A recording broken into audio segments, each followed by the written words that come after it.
ಆತ್ಮೀಯ ವೀಕ್ಷಕರಿಗೆಲ್ಲ ನಮಸ್ಕಾರ ಹಾಗೂ ಇವತ್ತಿನ ಕಾರ್ಯಕ್ರಮಕ್ಕೆ ಸ್ವಾಗತ. ವೀಕ್ಷಕರೇ, ಕಲ್ಯಾಣ ಕರ್ನಾಟಕ ಭಾಗದ ಶೈಕ್ಷಣಿಕ ಗುಣಮಟ್ಟ ಸುಧಾರಣೆಗೆ ಮಾರ್ಗೋಪಾಯಗಳು ಅನ್ನುವ ಕುರಿತಾಗಿ ಇವತ್ತಿನ ಸಂವಾದದಲ್ಲಿ ಪಾಲ್ಗೊಳ್ಳಲು ನಮ್ಮೊಡನಿದ್ದಾರೆ. ಶಿಕ್ಷಕರ ಮತಕ್ಷೇತ್ರದಿಂದ 4 ಬಾರಿ ವಿಧಾನ ಪರಿಷತ್ ಸದಸ್ಯರಾಗಿ ಆಯ್ಕೆ ಹೊಂದಿ ಕಲ್ಯಾಣ ಕರ್ನಾಟಕ ಭಾಗದಲ್ಲಿ ಅತ್ಯಂತ ಪ್ರತಿಷ್ಠಿತ ಶಿಕ್ಷಣ ಸಂಸ್ಥೆಯಾದ ಹೈದರಾಬಾದ್ ಕರ್ನಾಟಕ ಶಿಕ್ಷಣ ಸಂಸ್ಥೆಯ ಅಧ್ಯಕ್ಷರಾಗಿ ಕಾರ್ಯನಿರ್ವಹಿಸುತ್ತಿರುವ ಸನ್ಮಾನ್ಯ ಶ್ರೀ ಶಶಿಲ್ ಜಿ ನಮೋಶಿ ಅವರು ಇವತ್ತು ಈ ಸಂವಾದದಲ್ಲಿ ಪಾಲ್ಗೊಳ್ತಾ ಇದ್ದಾರೆ. ಸರ್, ನಿಮಗೆ ಕಾರ್ಯಕ್ರಮಕ್ಕೆ ಸ್ವಾಗತ ಮತ್ತು ನಮಸ್ಕಾರ. ಹಾಗೆ ನಮ್ಮೊಂದಿಗೆ ಅಫ್ಜಲ್ಪುರ ತಾಲೂಕಿನ ಅಂಕಲಗಿ ಸರ್ಕಾರಿ ಪ್ರೌಢಶಾಲೆಯ ಗುರುಗಳು, ಅದರಲ್ಲೂ ಮುಖ್ಯವಾಗಿ ರಾಜ್ಯ ವಿಜ್ಞಾನ ಪರಿಷತ್ತಿನ ನಿಕಟಪೂರ್ವ ಅಧ್ಯಕ್ಷರಾಗಿ ಕೆಲಸ ಮಾಡಿ ಶೈಕ್ಷಣಿಕ ರಂಗವನ್ನು ಬಹಳ ಆಳವಾಗಿ ತಿಳ್ಕೊಂಡಿರ್ತಕ್ಕಂಥ ಗಿರೀಶ್ ಕಡ್ಲೆವಾಡ ಅವರು ಕೂಡ ನಮ್ಮ ಜೊತೆಗಿದ್ದಾರೆ. ಸರ್, ನಿಮಗೂ ಕೂಡ ಕಾರ್ಯಕ್ರಮಕ್ಕೆ ಸ್ವಾಗತ, ನಮಸ್ಕಾರ. ನಮಸ್ತೆ ಸರ್. ಹಾಗೆ ನಮ್ಮೊಡನಿದ್ದಾರೆ ಪ್ರತಿಭಾ ಆರ್ ಮೆಂಚಿ. ಇವರು ಬೀದರ್ ಜಿಲ್ಲೆಯ ಜನವಾಡ ಸರ್ಕಾರಿ ಪ್ರೌಢಶಾಲೆಯ ಮುಖ್ಯ ಗುರುಗಳು. ಮೇಡಮ್, ನಿಮಗೂ ಕೂಡ ಕಾರ್ಯಕ್ರಮಕ್ಕೆ ಸ್ವಾಗತ ಮತ್ತು ನಮಸ್ಕಾರ. ನಮೋಶಿ ಅವರೇ, ತಾವು ನೋಡ್ತಾ ಇದ್ರಿ, ಕಳೆದ ಹಲವಾರು ವರ್ಷಗಳಿಂದ ತಾವು 4 ಬಾರಿ ವಿಧಾನ ಪರಿಷತ್ ಸದಸ್ಯರಾದವರು ಶಿಕ್ಷಕರ ಮತಕ್ಷೇತ್ರದಿಂದ. ನೀವು ಆಳವಾಗಿ ಗಂಭೀರವಾಗಿ ಇದನ್ನು ನೋಡ್ತಾ ಇದ್ದೀರಿ. ಮತ್ತೆ ಒಂದು ಶೈಕ್ಷಣಿಕ ಸಂಸ್ಥೆಯನ್ನು ನಡೆಸ್ತಾ ಇರುವವರು, ವಿದ್ಯಾರ್ಥಿಗಳ ಸಮಸ್ಯೆ, ಅಧ್ಯಾಪಕರ ಸಮಸ್ಯೆ, ಸಾಮಾಜಿಕವಾಗಿ ಮೂಲಭೂತವಾಗಿ ನಮಗಿರೋ ಸಮಸ್ಯೆಗಳ ಬಗ್ಗೆ ತಾವು ಬಹಳ ಚೆನ್ನಾಗಿ ಅರಿತುಕೊಂಡವರು. ಆದ ಕಾರಣ ವಿಧಾನ ಪರಿಷತ್ತಿನಲ್ಲಿ ತಾವು ಮಾತನಾಡುವಾಗ ಕೂಡ ಆ ಕಾಳಜಿಯಿಂದ, ಆ ಪ್ರಜ್ಞೆಯಿಂದ ಮಾತಾಡ್ತಾ ಇದ್ದೀರಿ. ಈಗಿನ ಕಲ್ಯಾಣ ಕರ್ನಾಟಕ ಭಾಗದ ಶೈಕ್ಷಣಿಕ ಗುಣಮಟ್ಟವನ್ನು ನೋಡಿದಾಗ ನಿಮ್ಗೆ ಏನು ಅನಿಸ್ತದೆ ಅಂತ, ಓವರ್ ಆಲ್ ವ್ಯೂನಲ್ಲಿ ಏನು ಅನಿಸ್ತದೆ ಅಂತ? ಫಸ್ಟ್ ಜನರೇಷನ್ ಲರ್ನರ್ಸ್ ಅಂದ್ರೆ ಕಂಪ್ಯಾರಿಟಿವ್ಲಿ ಅಲ್ಲಿ 3-4 ಜನರೇಷನ್ ಇಂದ ಕಲ್ತಂತವ್ರು ನಾವು ನೋಡ್ತೀವಿ. ಈ ಭಾಗದಲ್ಲಿ ಅನೇಕರು ಅವ್ರ ತಂದೆ ತಾಯಿ, ಈ ಒಂದು ಕಾಲದಲ್ಲಿ ಕೂಡ ತಂದೆ ತಾಯಿ ಕಲ್ತೇ ಇಲ್ಲ, ಪಾಪ ಗ್ರಾಜುಯೇಟ್ಸ್ ಇಲ್ಲ, ಬಾಳೆ ಬಾಳದ್ರೆ ಶಾಲೆಗಳಿಗೆ ಹೋಗಿರ್ಬೇಕು. ನಮ್ಮ ಭಾಗದಲ್ಲಿ ನಾವೇನಾರೇ ಗುಲ್ಬರ್ಗಾದಲ್ಲೇ ನಾವು ಲೆಕ್ಕ ಹಾಕಿದ್ರೆ 1907ರಲ್ಲಿ NV ಸಂಸ್ಥೆ ಪ್ರಾರಂಭ ಆಯಿತು. 1800 ಆ ಕಾಲದಲ್ಲಿ ಶಾಲೆಗಳು ಎಲ್ಲರೇ ಇದೋ ಇಲ್ಲೋ ಅಂತ ಅನ್ನೋ ಮಟ್ಟಕ್ಕೆ ವಿಜಯ ವಿದ್ಯಾಲಯದಲ್ಲಿ ನಾನು ಕೇಳಿದ್ದೀನಿ 1890ರಲ್ಲಿ ಮೊದಲನೇ ಶಾಲೆ ಈ ಭಾಗದಲ್ಲಿ ಪ್ರಾರಂಭ ಆಗಿದ್ದು ಅಂತ ಕೇಳ್ತಾ ಇದ್ದೀವಿ. ಸರ್ಕಾರಿ ಶಾಲೆಗಳನ್ನು ಒಂದೊಂದು ಪ್ರೈಮರಿ ಸ್ಕೂಲ್ಸ್ ಇರ್ಬೋದು. ಇವೆಲ್ಲ ಕಾರಣಗಳಿದಾವೆ. ಅದಲ್ಲದೆ ಎಲ್ಲೇ ಒಂದು ಕಡೆ ನಾವು ಚಲ್ತಾ ಇರ್ತದ ಅಂತ ಅನ್ನುವಂಥ ಒಂದು ಕಲ್ಪನೆ, ಒಂದು ಇದರಲ್ಲಿ ನಾವು ಭಾಳ ತೊಡಗಿದ್ದೇವೆ. ಇದು ನಡೆಯೋದಿಲ್ಲಲ್ಲ, ನಾವು ಸರಿ ಆಗ್ಬೇಕಲ್ಲ ಅಂತ ಅನ್ನುವಂಥ ಒಂದು ಭಾವನೆ ಎಲ್ಲರಲ್ಲಿ ಎಲ್ಲಿವರೆಗೆ ಬರೋದಿಲ್ಲ, ಇದು ಆಗೋದಿಲ್ಲ. ಅಂದ್ರೆ ಒಂದು ಸಂಘಟಿತ ಪ್ರಯತ್ನ. ಹೌದು. ಆಮೇಲೆ ಅಂದ್ರೆ ಶಿಕ್ಷಕರ ಕೊರತೆ ಇದೆ, ಇನ್ನೊಂದು ಕಡೆ ಮಕ್ಕಳು ಕೂಡ ಒಂದು ಸ್ವಲ್ಪ ಬಡತನ ಕೂಡ ಕಾರಣ ಅಂತಂದು ಹೇಳ್ಬೋದು. ಎಷ್ಟೋ ನಾವು ಶಾಲೆ ಬಿಡುವಕ್ಕೆ ಒಂದು 20 ವರ್ಷ ಹಿಂದೆ ಅಂಕೆ ಸಂಖ್ಯೆ ಲೆಕ್ಕ ಮಾಡಿ ನೋಡಿದ್ರೆ 10 ಲಕ್ಷ ವಿದ್ಯಾರ್ಥಿಗಳು, 1 ಲಕ್ಷ ವಿದ್ಯಾರ್ಥಿಗಳು ಶಾಲೆಗೆ ಸೇರಿದಾದ್ಮೇಲೆ ಬಿಡ್ತಿದ್ರು. ಅದು ಸಬ್ಸಿಕ್ವೆಂಟ್ಲಿ ಬಹಳಷ್ಟು ಎಫರ್ಟ್ಸ್ ಹಾಕೋದು ಕಡಿಮೆ ಆಯ್ತು. ಈಗೂ ಕೂಡ ಬಹುಶಃ ನಮ್ಮಿಬ್ರು HMಗಳು ನಮ್ಮ ಜೊತೆಗಿದ್ದಾರೆ. ಎಷ್ಟೋ ಮಕ್ಕಳು ಬರೋದಿಲ್ಲ, ಅವ್ರಿಗೆ ಮನೆಗೆ ಹೋಗಿ ಕರೆದ್ರು ಕೂಡ ಪಾಲಕರು ಕೋಆಪರೇಟ್ ಮಾಡಲ್ಲ, ಎಷ್ಟೋ ಕಡೆ ಕೆಲ್ಸಕ್ಕೆ ಹೋಗಿದ್ದಾರೆ. ಇದೆಲ್ಲ ಅನ್ನೋದು ಇನ್ನೂ ಕಾಮನ್ ಇದೆ. ಇವೆಲ್ಲ ನೋಡಿದ್ರೆ ನೀವು ಹೇಳೋ ಪ್ರಕಾರ ಅನೇಕ ಸಮಸ್ಯೆಗಳು ಕೂಡ ಇದಕ್ಕೆ ಕಾರಣ, ಒಂದೇ ಅಂತ ಸ್ವಲ್ಪ ಇದಕ್ಕೆ ರಾಜ್ಯ ಸರ್ಕಾರ ಒಂದು ಸ್ವಲ್ಪ ರಾಜ್ಯ ಸರ್ಕಾರದಿಂದ ಕಮಿಟ್ಮೆಂಟ್ ಬೇಕು, ನಮ್ಮಿಂದ ಬೇಕು, ಎಲ್ಲರಿಂದ ಬೇಕು. ಗಿರೀಶ್ ಕಡ್ಲೆವಾಡ ಅವರಲ್ಲಿ ಮಾತಾಡ್ಸೋಣ. ಯಾಕಂತ ಹೇಳಿದ್ರೆ ಅಂಕಲಗಿ ಪ್ರೌಢಶಾಲೆಯ ಮುಖ್ಯ ಗುರುಗಳು, ಒಂದು ಗ್ರಾಮಾಂತರ ಪ್ರದೇಶದಲ್ಲಿರುವಂಥ ಶಾಲೆ. ಈ ಫಲಿತಾಂಶದ ಬಗ್ಗೆ ನೋಡುವಾಗ ನಾವು ಬಹಳ ತಳಹಂತದಲ್ಲಿ ಕೆಲಸ ಮಾಡ್ತಿರುವವರು ತಾವು. ನಿಮ್ಗೆ ಏನು ಅನಿಸ್ತದೆ ಈ ರಿಸಲ್ಟ್ ಅನ್ನು ನೋಡಿದಾಗ, ಅಥವಾ ಇಲ್ಲಿನ ಗುಣಮಟ್ಟವನ್ನು, ಶೈಕ್ಷಣಿಕ ಗುಣಮಟ್ಟವನ್ನು ನೋಡಿದಾಗ? ಖಂಡಿತವಾಗಿಯೂ ತಾವು ಹೇಳಿದಾಗೆ ರಾಜ್ಯ ಮಟ್ಟದ ಸರಾಸರಿಗಿಂತ ನಮ್ಮ ಕಲ್ಯಾಣ ಕರ್ನಾಟಕ ಪ್ರದೇಶ ಫಲಿತಾಂಶದಲ್ಲಿ ನಾವು ಹಿಂದೆ ಬಿದ್ದಿದೆ, ಒಪ್ಕೊಳ್ಳೋಣ. ಮೂಲಭೂತ ಸೌಲಭ್ಯದ ಜೊತೆಗೆ ವಾತಾವರಣ ಅಂತೀವಲ್ಲ, ಅದು ಕೂಡ ನಾವು ಈ ಮಂಗಳೂರು ಕರ್ನಾಟಕ, ಮೈಸೂರು ಕರ್ನಾಟಕ ಪ್ರದೇಶಕ್ಕೆ ಹೋಲಿಸಿದ್ರೆ ಆ ಒಂದು ಉತ್ಸುಕತೆ ನಮ್ಮಲ್ಲಿ ಸ್ವಲ್ಪ ಕೊರತೆ ಅಂತ ಕಾಣಿಸುತ್ತೆ. ಬಹಳ ಮುಖ್ಯವಾಗಿ ನಾವು ಮುಖ್ಯವಾಹಿನಿಗೆ ಬರಲಿಕ್ಕೆ ಹಲವಾರು ವರ್ಷಗಳಿಂದ ಸಾಕಷ್ಟು ಪ್ರಯತ್ನ ನಡೀತಾ ಇದೆ. ತಾವು ಹೇಳಿದಾಗೆ ಮತ್ತೊಂದು ಸಂಘಟಿತ ಪ್ರಯತ್ನ ಇದಕ್ಕೆ ಮುಖ್ಯದೆ. ಇಲ್ಲಿ ಪಾಲಕರು, ಸಮಾಜ, ಇಲಾಖೆ ಮತ್ತು ಶಿಕ್ಷಕರು, ಮಕ್ಕಳು ಎಲ್ಲರೂ ಸೇರಿ ಒಂದು ಸಂಘಟನಾತ್ಮಕವಾಗಿ ಬದಲಾವಣೆಗೆ ಆಲೋಚನೆ ಮಾಡಬೇಕಾಗಿದೆ. ಆ ಆಲೋಚನೆ ಆದಾಗ ಒಂದಿಷ್ಟು ಬದಲಾವಣೆ ಖಂಡಿತ ಬರುತ್ತೆ. ಮತ್ತು ನಾವು ಒಪ್ಕೋಬೇಕು, 30-40 ವರ್ಷ 50 ವರ್ಷದ ಹಿಂದೆ ನಾವು ಆಲೋಚನೆ ಮಾಡಿದಾಗ ಬಹಳಷ್ಟು ಜನ ಶಾಲೆಗೆ ಬರ್ತಾ ಇರಲಿಲ್ಲ, ಶಾಲೆ ಕಲೀಲಿಕ್ಕೆ ಆಸಕ್ತಿ ವಹಿಸ್ತಿರಲಿಲ್ಲ, ಪಾಲಕರು ಇರಲಿಲ್ಲ, ಮಕ್ಕಳು ಇರಲಿಲ್ಲ, ಶಾಲೆಯಿಂದ ಹೊರಗುಳಿದ ಮಕ್ಕಳ ಸಂಖ್ಯೆ ತುಂಬಾ ಇತ್ತು. ಬಟ್ ಒಂದು ಸಮಾಧಾನಕರ ಬೆಳವಣಿಗೆ ಏನಂದ್ರೆ ಈಗ ಬಹಳಷ್ಟು ಜನ ಶಾಲೆಗೆ ಬರ್ತಾ ಇದ್ದಾರೆ. ಈ ಶಾಲೆ ಬಂದರೂ ಕೂಡ ಶಾಲೆಯಿಂದ ಹೊರಗುಳಿಯುವಂತರ ಸಂಖ್ಯೆ ಬೇರೆ ಪ್ರದೇಶಕ್ಕಿಂತ ನಮ್ಮ ಪ್ರದೇಶದಲ್ಲಿ ಸ್ವಲ್ಪ ಹೆಚ್ಚಿಗಿದೆ. ಇದಕ್ಕೆ ಮುಖ್ಯವಾದ ಕಾರಣ ನಮಗೆಲ್ಲ ಗೊತ್ತಿರುವಂತೆ ಈ ಪ್ರದೇಶದಲ್ಲಿ ಬಡತನ, ಶೈಕ್ಷಣಿಕ ಸಮಸ್ಯೆ, ಪಾಲಕರಲ್ಲಿ ಉತ್ಸುಕತೆ ಕೊರತೆ, ಮತ್ತು ಉದ್ಯೋಗ ಸಮಸ್ಯೆ, ವಲಸೆ ಹೋಗೋದು, ಇವೆಲ್ಲ ಕಾರಣವು ಇದಕ್ಕೆ ಒಳಗೊಂಡಿದೆ. ಪ್ರತಿಭೆ ಅವರು ತಾವು ಹೇಳಿ, ಶಾಲೆಯಲ್ಲಿ ಮಕ್ಕಳಿಗೆ ಓದಿಸುವಂಥದ್ದಲ್ಲಿ ಅಥವಾ ಅವರನ್ನು ಪರೀಕ್ಷೆಗೆ ಸಿದ್ಧಪಡಿಸುವಲ್ಲಿ ನಾವು ಸೋತಿದ್ದೇವೆ ಅಂತ ಅನಿಸ್ತದ ನಿಮಗೆ? ಆ ದಿಶೆಯಲ್ಲಿ ನಮ್ಮ ಶಿಕ್ಷಕರು ಸಾಕಷ್ಟು ಪ್ರಯತ್ನ ಮಾಡ್ತಾ ಇದ್ದಾರೆ ಇತ್ತೀಚಿನ ವರ್ಷಗಳಲ್ಲಿ. ಮೊದಲಿನಕ್ಕಿಂತಲೂ ಈ ಇತ್ತೀಚಿನ ದಶಕಗಳಲ್ಲಿ ಶಿಕ್ಷಕರು ಕಾರ್ಯತತ್ಪರತೆಯಿಂದ ಕಾರ್ಯ ಮಾಡ್ತಾ ಇದ್ದಾಗಲೂ ಕೂಡ ನಮ್ಮ ಸಮುದಾಯ ಅಥವಾ ಪಾಲಕರು, ಮನೆಯ ಮೊದಲ ಪಾಠಶಾಲೆ, ತಾಯಿಯ ಮೊದಲ ಗುರು ಅಂತ ಹೇಳ್ತೀವಿ, ಆ ಮನೆಯಲ್ಲಿ ಆ ವಾತಾವರಣ, ಕಲಿಕೆ ವಾತಾವರಣ ಇಲ್ಲದಿರುವುದರಿಂದ ಮಕ್ಕಳು ಈ ಒಂದು ಫಲಿತಾಂಶ ಉತ್ತಮೀಕರಣದ ಕಡೆಗೆ ಅವರು ಗಮನ ಹರಿಸ್ತಾ ಇಲ್ಲ ಅಥವಾ ಅದರ ಗಾಂಭೀರ್ಯತೆ ಅವರಿಗೆ ಮನವರಿಕೆ ಆಗ್ತಾ ಇಲ್ಲ ಅಂತ ಒಂದು ಅನ್ನಿಸ್ತಾ ಇದೆ. ಆಮೇಲೆ ಇನ್ನೊಂದು ನಾನು ಗಮನಿಸಿದ್ದೇನೆಂದರೆ, 1ನೇ ತರಗತಿಯಿಂದ 9ನೇ ತರಗತಿಯವರೆಗೂ ವಿದ್ಯಾರ್ಥಿ ಅನುತ್ತೀರ್ಣ ಆಗುವ ಭಯನೇ ಅವನಿಗಿಲ್ಲ, ರಿಸಲ್ಟ್ ನೋಡ್ಲಿಕ್ಕೆ ಹೋಗೋದೇ ಇಲ್ಲ, ಆ ಉತ್ಸುಕತೆನೇ ಇಲ್ಲ. ನಾವು ಸಣ್ಣವರಿದ್ದಾಗ ರಿಸಲ್ಟ್ ಬರ್ತದ ಅಂದ್ರೆ ಏಪ್ರಿಲ್ 10ಕ್ಕೆ ಬಹಳಷ್ಟು ಉತ್ಸಾಹದಿಂದ ಹೋಗ್ತಿದ್ವಿ. ರಿಸಲ್ಟ್ ಬರ್ತದ ನೋಡ್ಬೇಕು, ನಾ ಫಸ್ಟ್ ಬಂದಿನಿ ಸೆಕೆಂಡ್ ಬಂದಿನಿ ಅಂತ ನೋಡ್ತಿರ್ಲಿಕ್ಕೆ ಹೋಗ್ತಿದ್ವಿ. ಈಗ ಇರುವ ವ್ಯವಸ್ಥೆಯಲ್ಲಿ ಎಲ್ಲರೂ ಉತ್ತೀರ್ಣ ಆಗ್ತೀವಿ ಅನ್ನೋ ಒಂದು ಭರವಸೆ ಅದ, ಹೆಂಗಿದ್ರು ಉತ್ತೀರ್ಣ ಆಗ್ತೀನಿ ಅಂತಕ್ಕಂಥದ್ದು. ಆಮೇಲೆ 9ನೇ ತನಕ ಚಿಂತೆ ಮಾಡಂಗಿಲ್ಲ ಆತ. 10ಕ್ಕೆ ಬಂದ್ ಕೂಡ್ಲೇನೆ ಅವನಿಗೆ ಭಯ ಶುರು ಆಗ್ತದ, ನಾನು 10ಕ್ಕೆ ಫೇಲ್ ಆಗಬಹುದೇನೋ ಅಂತ. ಆ ಗಡಿಬಿಡಿಯೊಳಗ ಒಮ್ಮೆ ಒತ್ತಡಕ್ಕೊಳಗಾಗಿ ಮಗು ಪೂರ್ಣವಾಗಿ ಯಾವುದನ್ನು ಕಲೀಲಿಕ್ಕೆ ಆಗಂಗಿಲ್ಲ, 1ನೇದ್ದು. ಆಮೇಲೆ 2ನೇದ್ದು, ಆತ ಬುನಾದಿ ಸಾಮರ್ಥ್ಯಗಳನ್ನ ಬೆಳೆಸ್ಕೊಳ್ಳೋದೇ 9ನೇವರೆಗೂ ನೂಕೊಂಡು ಬಂದಿರ್ತಾರೆ. ಉತ್ತೀರ್ಣ ಮಾಡ್ಲಿಕ್ಕೆ ಅವಕಾಶ ಅನಿವಾರ್ಯತೆ ಇದೆ, ಉತ್ತೀರ್ಣಗೊಳಿಸಬೇಕು ಅನ್ನುವ ಅನಿವಾರ್ಯತೆ ನಮ್ಮ ಶಿಕ್ಷಕರಿಗಿದೆ. ಅದನ್ನ ಮಾಡ್ಕೊಂಡು ಬಂದ ಕಾರಣಕ್ಕಾಗಿ 10ಕ್ಕೆ ಬಂದಿರ್ತಾನೆ. ಆದ್ರೆ ಅವನಿಗೆ ಆ 10ಕ್ಕೆ ಇರ್ಬೇಕಾದಂಥ ಒಂದು ಸಾಮರ್ಥ್ಯಗಳು, ಕಲಿಕಾ ಸಾಮರ್ಥ್ಯಗಳು ಅವನಲ್ಲಿ ಪೂರ್ಣ ಪ್ರಮಾಣದಲ್ಲಿ ಬೆಳವಣಿಗೆ ಆಗದೆ ಇರತಕ್ಕಂಥದ್ದು ನಾನು ಗಮನಿಸಿರ್ತಕ್ಕಂಥ. ನಮಶಿವರು ತಾವು ಹೇಳಿ, ನಮ್ಮ ಕಲ್ಯಾಣ ಕರ್ನಾಟಕ ಭಾಗದಲ್ಲಿ ಅನೇಕ ಸಮಸ್ಯೆಗಳಲ್ಲಿ ಬಹಳ ಪ್ರಮುಖವಾಗಿರತಕ್ಕಂಥ ಸಮಸ್ಯೆ ಶಿಕ್ಷಕರ ಸಮಸ್ಯೆ. ಸುಮಾರು 21,000 ಶಿಕ್ಷಕರ ಕೊರತೆ ಇದೆ ಅನ್ನೋದು ಒಂದು ಅಂಕಿಅಂಶ. ಅದಕ್ಕಾಗಿ ಕಲ್ಯಾಣ ಕರ್ನಾಟಕ ಭಾಗದಲ್ಲಿ ಬೇರೆ ಬೇರೆ ಮಾರ್ಗೋಪಾಯಗಳನ್ನು, ಅಕ್ಷರ ಆವಿಷ್ಕಾರವನ್ನು ಜಾರಿ ಮಾಡಲಾಯಿತು. ಸುಮಾರು 625 ಕೋಟಿ ರೂಪಾಯಿಯನ್ನು ವಿನಿಯೋಗಿಸಲಾಯಿತು. ಪುಸ್ತಕಗಳನ್ನು ಕೊಡುವಂಥ ಪ್ರಯತ್ನ ಮಾಡಲಾಯಿತು, ಎಲ್ಲ ಮಾಡಲಾಯಿತು. ಆದರೂ ಕೂಡ ಸಮಸ್ಯೆಯಾಗಿ ಉಳಿದುಕೊಂಡಿದೆ. ಏನು ಹೇಳ್ತೀವಿ? ಇದೇನು ಈ ವೇಕೆನ್ಸಿ ಸಂಖ್ಯೆ ಏನಿದೆಯಲ್ಲ, ಪ್ರಾರಂಭದಲ್ಲಿ ಈಗ ಒಂದು 25 ವರ್ಷ ಹಿಂದೆ ಇಲ್ಲಿ ಈ ಭಾಗದಲ್ಲಿ ಅಪಾಯಿಂಟ್ಮೆಂಟ್ ಆಗ್ತಿತ್ತು, ಟ್ರಾನ್ಸ್ಫರ್ಸ್ಗೆ ಯಾವುದೋ ಅಡೆತಡೆ ಇರಲಿಲ್ಲ, ಟ್ರಾನ್ಸ್ಫರ್ ಆಗಿ ಆ ಕಡೆ ಹೋಗ್ತಿದ್ರು. ಅಪಾಯಿಂಟ್ಮೆಂಟ್ಸ್ ರೆಗ್ಯುಲರ್ ಆಗಿ ನಡೆದೇ ಇಲ್ಲ, ಬೇರೆ ಬೇರೆ ಕಾರಣದಿಂದ. ವಿಳಂಬ ನೀತಿನೂ ಕೂಡ. ಆಮೇಲೆ ಯಾರೋ ಒಬ್ರು ಕೋರ್ಟಿಗೆ ಹೋಗೋರು, ಸರ್ಕಾರ ಕೂಡ ಸೀರಿಯಸ್ನೆಸ್ ಇರಲಿಲ್ಲ. ಹೀಗಾಗಿ ನಮ್ಮ ಭಾಗದಲ್ಲಿ ವೇಕೆನ್ಸೀಸ್ ಭಾಳ ಜಾಸ್ತಿ. ಇತ್ತೀಚೆಗೆ 10 ವರ್ಷ ಆದರೂ ಕೂಡ ನೀವು ಬಿಡೋದಿಲ್ಲ. ಒಟ್ಟಾರೆ ಇಲ್ಲಿ ತಡೆ ಹಿಡಿಯುವಂಥ ಒಂದು ಪ್ರಯತ್ನ ಮಾಡ್ತಾ ಇದ್ದಾರೆ. ನೀವು ಯಾವುದೂ ಫೈನಾನ್ಷಿಯಲ್ ಬ್ಯಾನ್ ಇಲ್ಲಿ ಶಿಕ್ಷಣಕ್ಕಾಗಿ ಇರ್ಕೂಡ್ದು, ಅಪಾಯಿಂಟ್ಮೆಂಟ್ಕ್ಕಾಗಿ ಇರ್ಕೂಡ್ದು. ಆದರೂ ಕೂಡ ಫೈನಾನ್ಷಿಯಲ್ ಬ್ಯಾನ್ ಇದೆ, ನೀವು ಅಪಾಯಿಂಟ್ಮೆಂಟ್ ಮಾಡಬಾರ್ದು. ಅಪಾಯಿಂಟ್ಮೆಂಟ್ ನಮ್ಮ ಹತ್ರ ನಮಗೆ ನಿರಂತರವಾಗಿ ಕೊಟ್ಟರೆ, ನಮ್ಮ ಶಿಕ್ಷಕರ ಸಂಖ್ಯೆ ಸರಿಗಿದ್ದಿದ್ರೆ ನನಗನ್ಸುತ್ತೆ ನಾವು ಆ ಭಾಗದಕ್ಕಿಂತ ಒಳ್ಳೆ ರಿಸಲ್ಟ್ ಕೊಡ್ಬೋದು. ಇನ್ನೊಂದು ದೊಡ್ಡ ಸಮಸ್ಯೆ ಅಂದರೆ ಈ ಶಿಕ್ಷಕರ ವಿದ್ಯಾರ್ಥಿಗಳ ಅನುಪಾತ. ಆ ಭಾಗದಲ್ಲಿ 12, 13, 14 ವಿದ್ಯಾರ್ಥಿಗಳಿಗೆ ಒಬ್ಬ ಶಿಕ್ಷಕ ಇದ್ದಾನೆ. ನಮ್ಮಲ್ಲಿ ಅದು 28, 29, 30, 32, 40ರವರೆಗಿದೆ. ಆದರೆ ರಾಜ್ಯದ ಆವ್ರೇಜ್ 18 to 20, 21 ಇದೆ. ನಾವೇನಂತೀವಿ, ಅಲ್ಲಿ ಶಿಕ್ಷಕರು ಜಾಸ್ತಿ ಕೊಟ್ಟಿದ್ರಿ, ನಮಗೆ ಕೊಡಿ, ಪೋಸ್ಟ್ ಟಿಕೆಟ್ ಶಿಫ್ಟ್ ಮಾಡಿ. ಸೊ ಈ ದಿಶೆಯಲ್ಲಿ ಸರ್ಕಾರ ಎಲ್ಲೋ ಒಂದು ಕಡೆ ಆ ಸೀರಿಯಸ್ನೆಸ್ ಇಲ್ಲ. ನಾವು ಬರೀ ಹಣ ಕೊಟ್ಟರೆ ಆಗೋದಿಲ್ಲ. ಇವೆಲ್ಲ ವ್ಯವಸ್ಥೆಯಲ್ಲಿ ಮಾನಿಟರಿಂಗ್ ಸಿಸ್ಟಮ್ ಕೂಡ ಸರಿ ಆಗಬೇಕು. ನಾವು ನೋಡ್ತಾ ಇದ್ದೀವಿ, SSLC ಬಂದು ರಿಸಲ್ಟ್ ಬರುತ್ತಲ್ಲ, ಅದಕ್ಕೆ ಎಲ್ಲರೂ ತಲೆ ಹಾಕ್ತಾರೆ. ನಾನೇನಂತೀನಿ, ಶಿಕ್ಷಣದ ಇಲಾಖೆ ಅಂತಂದ್ರೆ ಎಲ್ಲರೂ ತಲೆ ಹಾಕಿ ಇವತ್ತು ನೋಡಿ ಮರುಸಂಚನೆ, ಕಲಿಕಾಶ್ರೀ, ಪಠ್ಯ ಪುಸ್ತಕ ಮತ್ತೇನೇನೋ ಗೈಡ್, ಇವೆಲ್ಲ ಯಾವ್ದು ಓದ್ಬೇಕು ಹುಡುಗ? ಆ ಹುಡುಗನ ತಲೆ ಮೇಲೆ ಎಲ್ಲ ನೀವು ಭಾರ ಹಾಕಿದರೆ ಅವ್ನು ಏನು ಕಲಿತಾನೋ ಬಿಡ್ತಾನೋ ಅಂತ ನಾನು ಅನ್ನೋದೇನು.